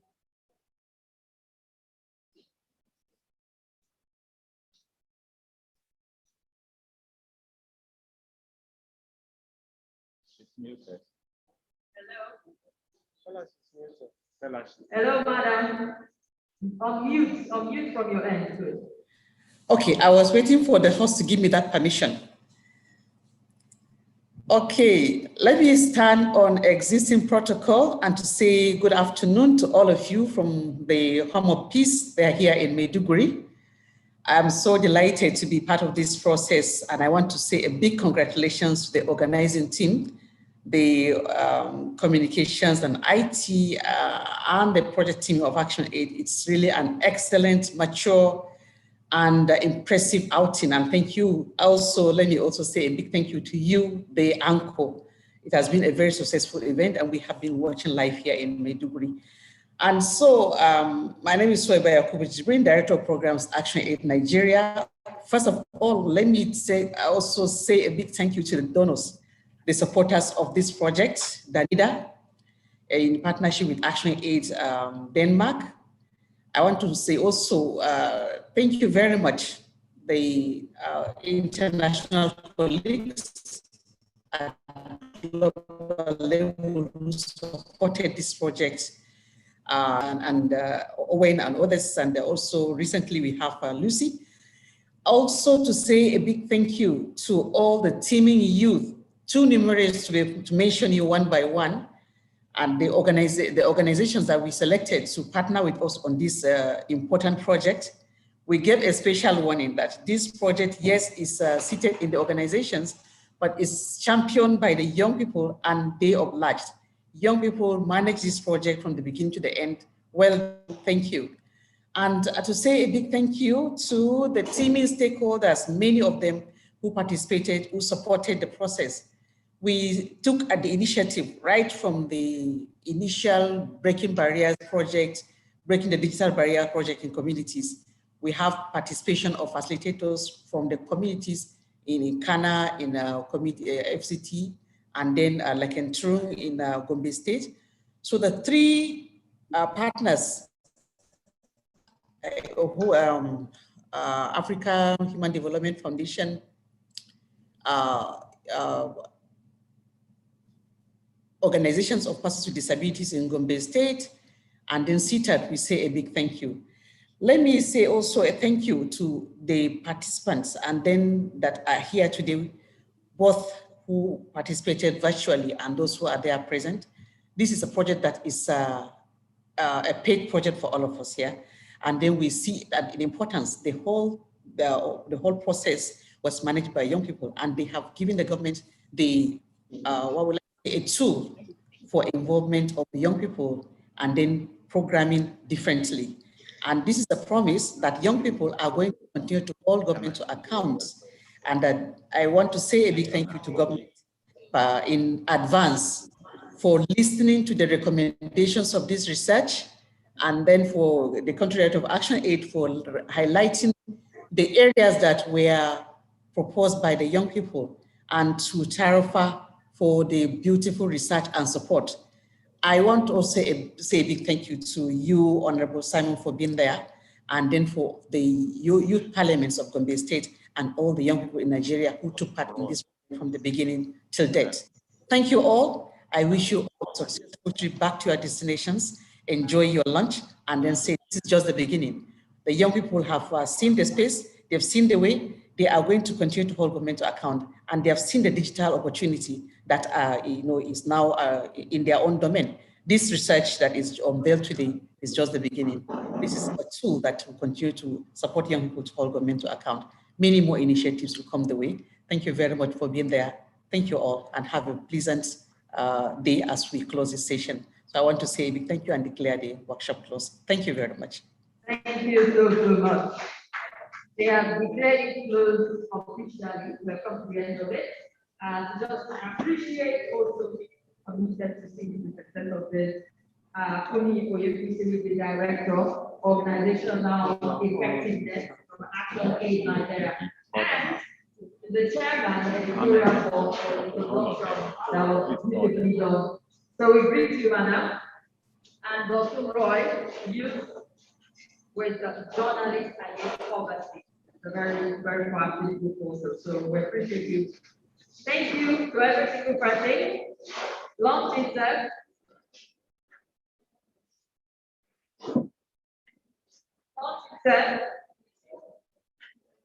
And we'll start off with the guests first as they go to grab their lunch, and then others follow up. I will think orderly, just because there's things to eat. So don't worry about that. Thank you very much. Before we do, we want to do something. We would like to appreciate all the young people that have worked with us in communities, in Gombe State, in Akwa Ibom, and in FCT. So if you're a youth champion and a community champion, please just get up and come forward. Please let's clap for them and come forward.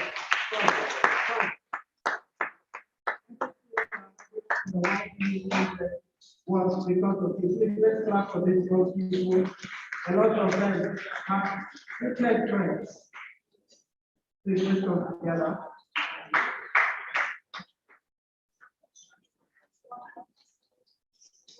First, please, we'd like to have a picture together with them. Thank you so much on behalf of Action Aid and the YDE project. We want to thank you. And on behalf of my manager, Akewale here, who has been very, very supportive to us in this project, and every other staff of Action Aid, we want to thank the communication unit. Thank you, precious staff, for them to really support us so much. Let's clap for logistics. Thank you. And appreciate you. Till now, please, let's clap for Ukeme. Ukeme is our financial. Ukeme, please come. That is our financial bank. If Ukeme is not smiling, none of us is smiling. Yeah. Thank you, Ukeme, for always being there to hear when we're stopping and going back and forth. No, thank you very much. And also thank you for your thank you for your support. Thank you, country director. Thank you so much. We cannot snap this picture without Dr. Tepa. He was the one that followed us in the community. He went into the community. He was giving us testimony of when he went to Akwa Ibom. Rest in peace of God is good. So he has done so much. So let's have our picture.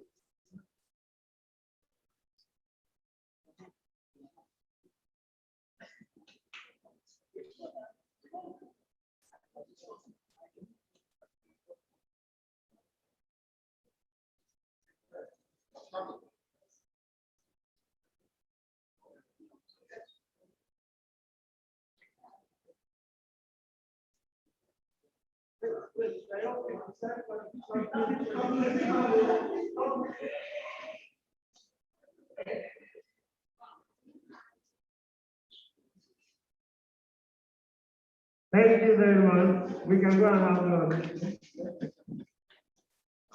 Thank you very much. We have sanitizer I can shake. It's also. Well done. Thank you so much. Thank you. So when are we agreed? And please, when you go back to Abner, make sure you sign our pledge board. Pledge to youth involvement in employment, to pledge to gender responsive public service. But just sign, just put your signature there. Thank you. Okay. And for our online audience, thank you so much for joining us. We really appreciate you. Thank you. Okay, so our online audience, you can unmute and say one or two things. Thank you so much. Hello. They can hear you. Okay, you can hear us. Okay. Thank you. How was the experience today? We can't hear you. Someone is speaking, but we can't hear you. Unmute the mic. Unmute your mic and say something to us. We're really excited that you joined us online. It shows that Nigeria is going digital gradually. So, you want to say one or two things? How was your experience today? Any contribution? Okay, yes, you can unmute. I can see you. You can unmute and say something.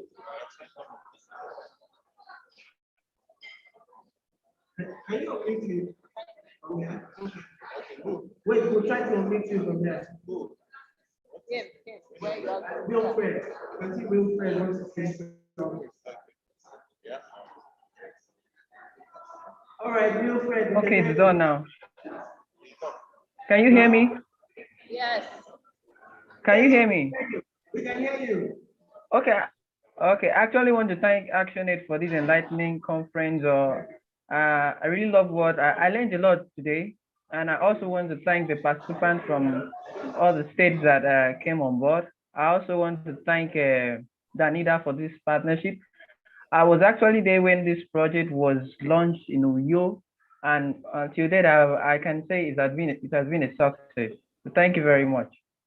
All right, thank you, Wilfred. Just imagine the launch. Imagine the launch and participating with us. Thank you for joining. Okay, thank you, Mr. Joseph. Who else wants to say something from our online audience? How did the event go? What stood out to you? What did you learn? Any other person? Yeah. Okay, what's his name? Okay, let's come on with it. Okay, you're on mute, all right.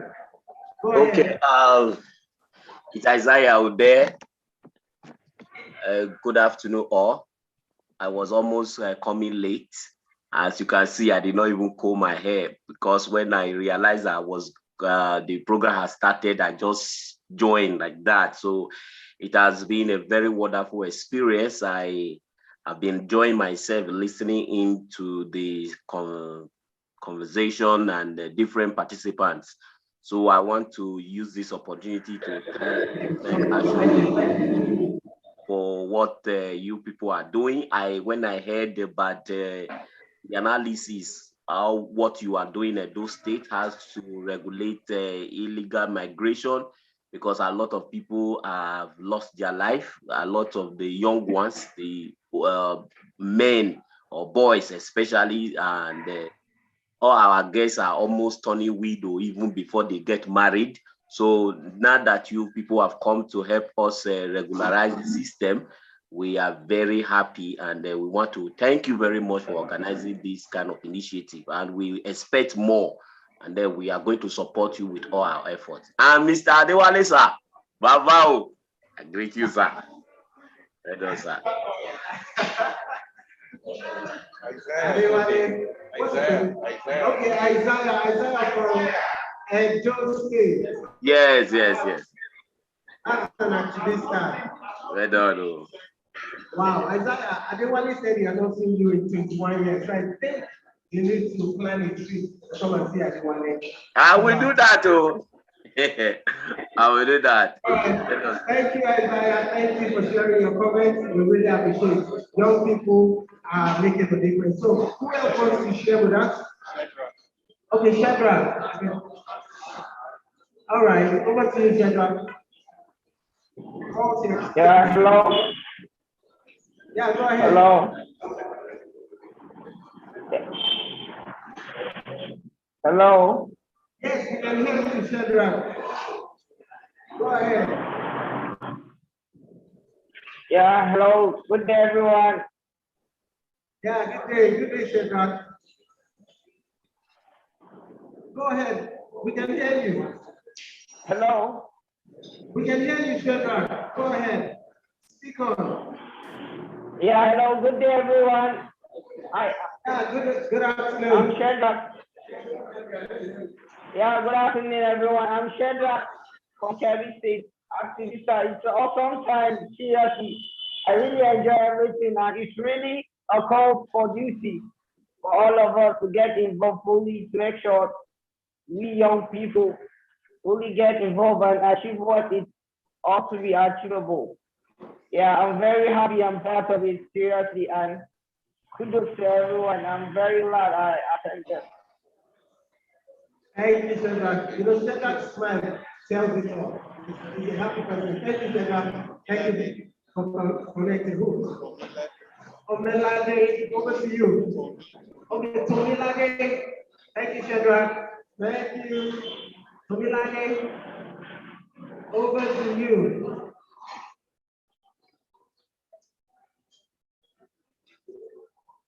Hi, Tomilade. Go ahead. So tell us about your experience. Tell us what stood out for you and what did you learn? Hi, Tomilade, can you hear me? Okay, I think Tomilade can hear. So who else is online that wants to say something? I really love this online audience. You guys are participatory. You guys are just amazing. We love you guys. We love you guys. Okay.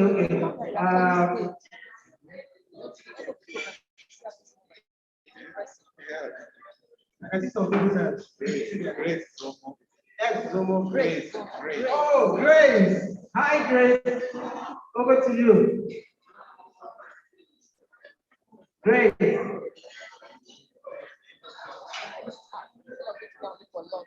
I love this online presence, online participants. You guys are amazing. Grace.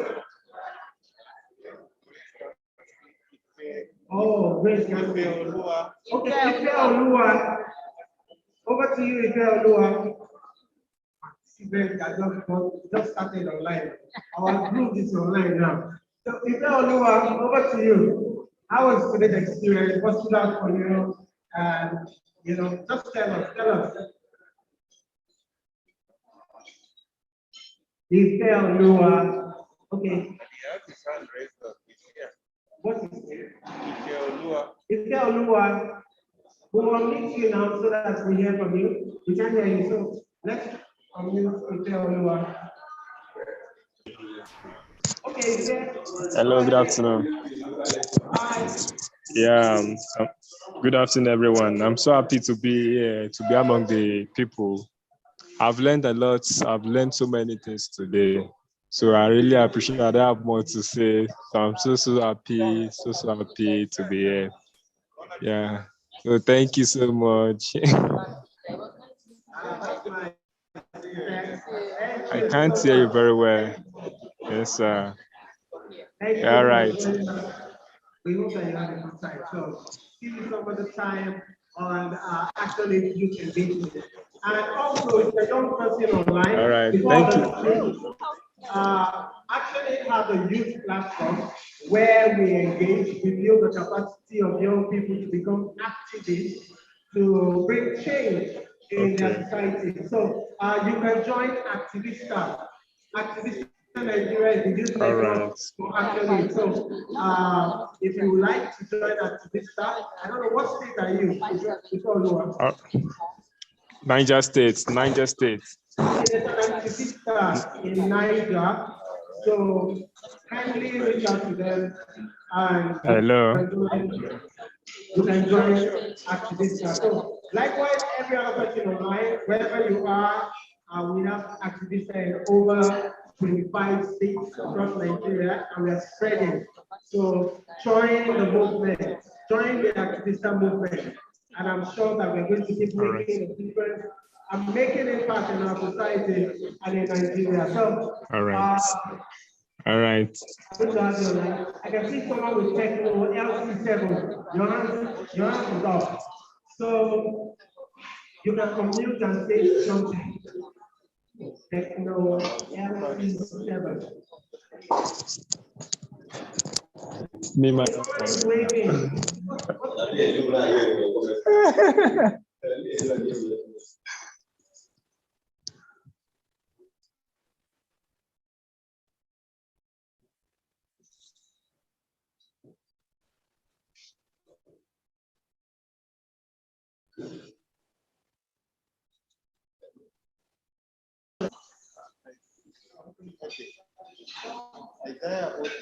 Okay, Isaiah, are you with us? Excellent job.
Final stuff. Now I can walk. I know when I just face now. Yesterday they come and they call us now. One by one. I mean we talk and one by. You now call you now and you really good to say hello. I don't talk now. You know The YDE project has been they ask where am I?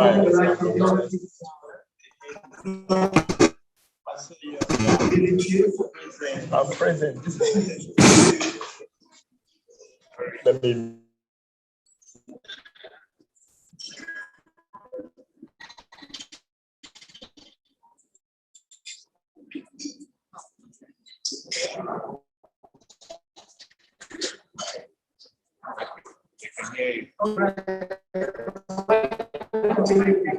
I'm talking about the right people to focus in their communities, and young people have been at the forefront of leading their communities to demand for accountability and transparency in their community, and also as a regard of COVID-19 spending of the federal government.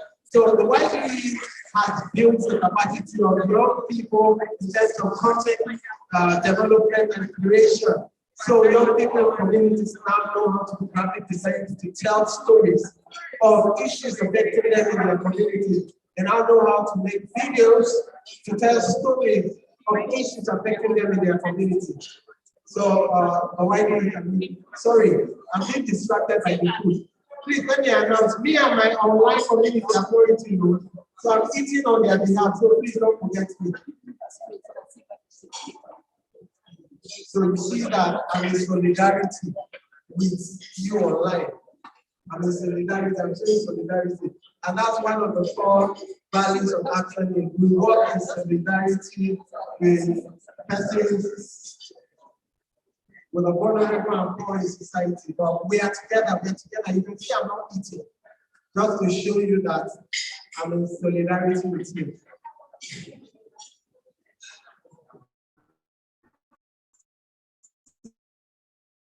Are we still there? Anybody wants to say something? Esther. Okay, Esther, speak. Esther. Okay. Good afternoon. Go ahead, Esther. Good afternoon, all. Hi, good afternoon. Hello. Esther. We can hear you. Okay. I'm Mr. Joe from Akwa Ibom State. Okay, I really enjoy every session, everything that is taught, even when they were saying that people should stand up. So us in Akwa Ibom State, we know that we have a slogan, Dakada, in that everybody must stand up and join hands together. Then when it comes to us hearing high rates of illiteracy in Nigeria, I really think that we need to really work toward it, that the government needs to assist us in helping the students out there.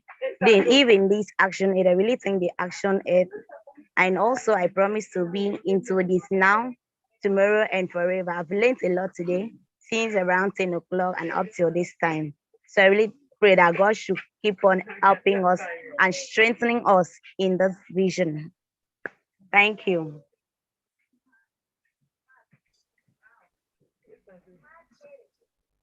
Thank you, Esther. It was nice having you connect from Akwa Ibom. We're so excited. You know, this is what we'll be talking about. Young people coming together, that we are actually working together, and it can only get better for Nigeria in a few years to come. Thank you so much, Esther. So who else online wants to say one thing? Esther, don't worry, I'm waiting it on your behalf. Okay? But that's fine. Okay, Unisa. Over to you, Unisa. Go ahead. Unisa. Hello, Unisa. Can you hear me? Can you hear me? I really want to encourage you to download the report. A lot of work has gone into that. That report is transforming. It's really transforming. Read the report in depth, and I assure you that it will stir up something inside of you to want to make a difference in your community and in your society. Emmanuel.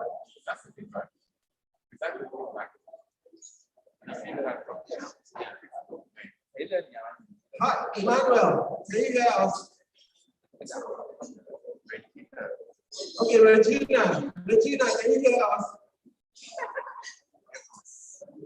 Amos, Regina, you can unmute. Oh, Regina from Cross Beaver. Ramson. Any one of you can unmute and let's hear what you have to say. Yeah, Ramson. Kobeli.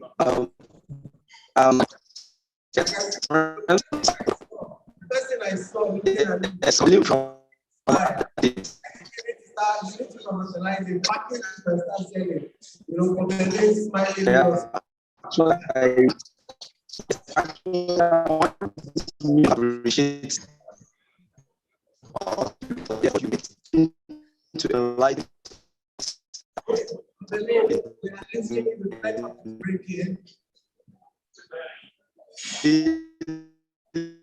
You for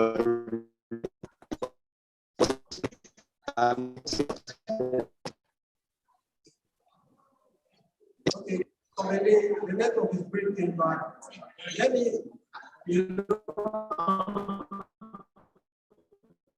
I'm receiving signals. I can perceive that Komeli is happy that this event has inspired him. He has learned a lot. You know, he looks forward to engaging. Komeli, I hope we are on the same page.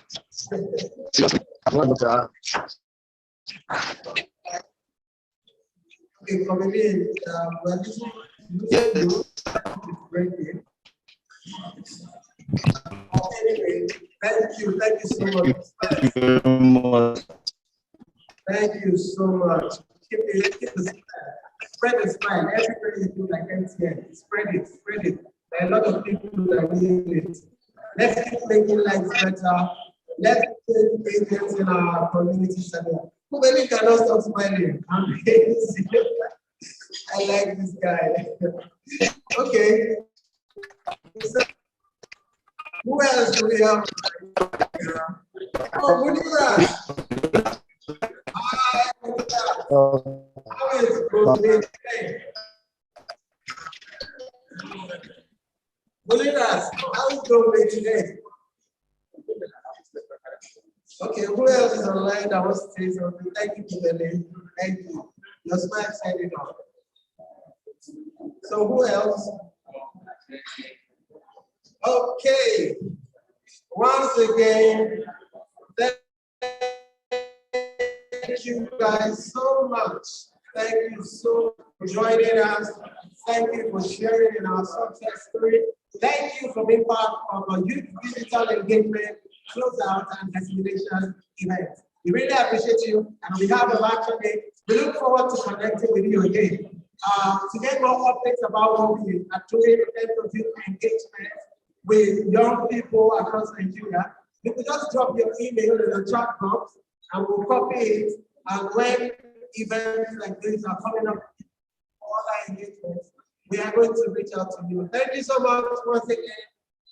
From me and the team here in Abuja, thank you. Ciao. See you next time. Bye.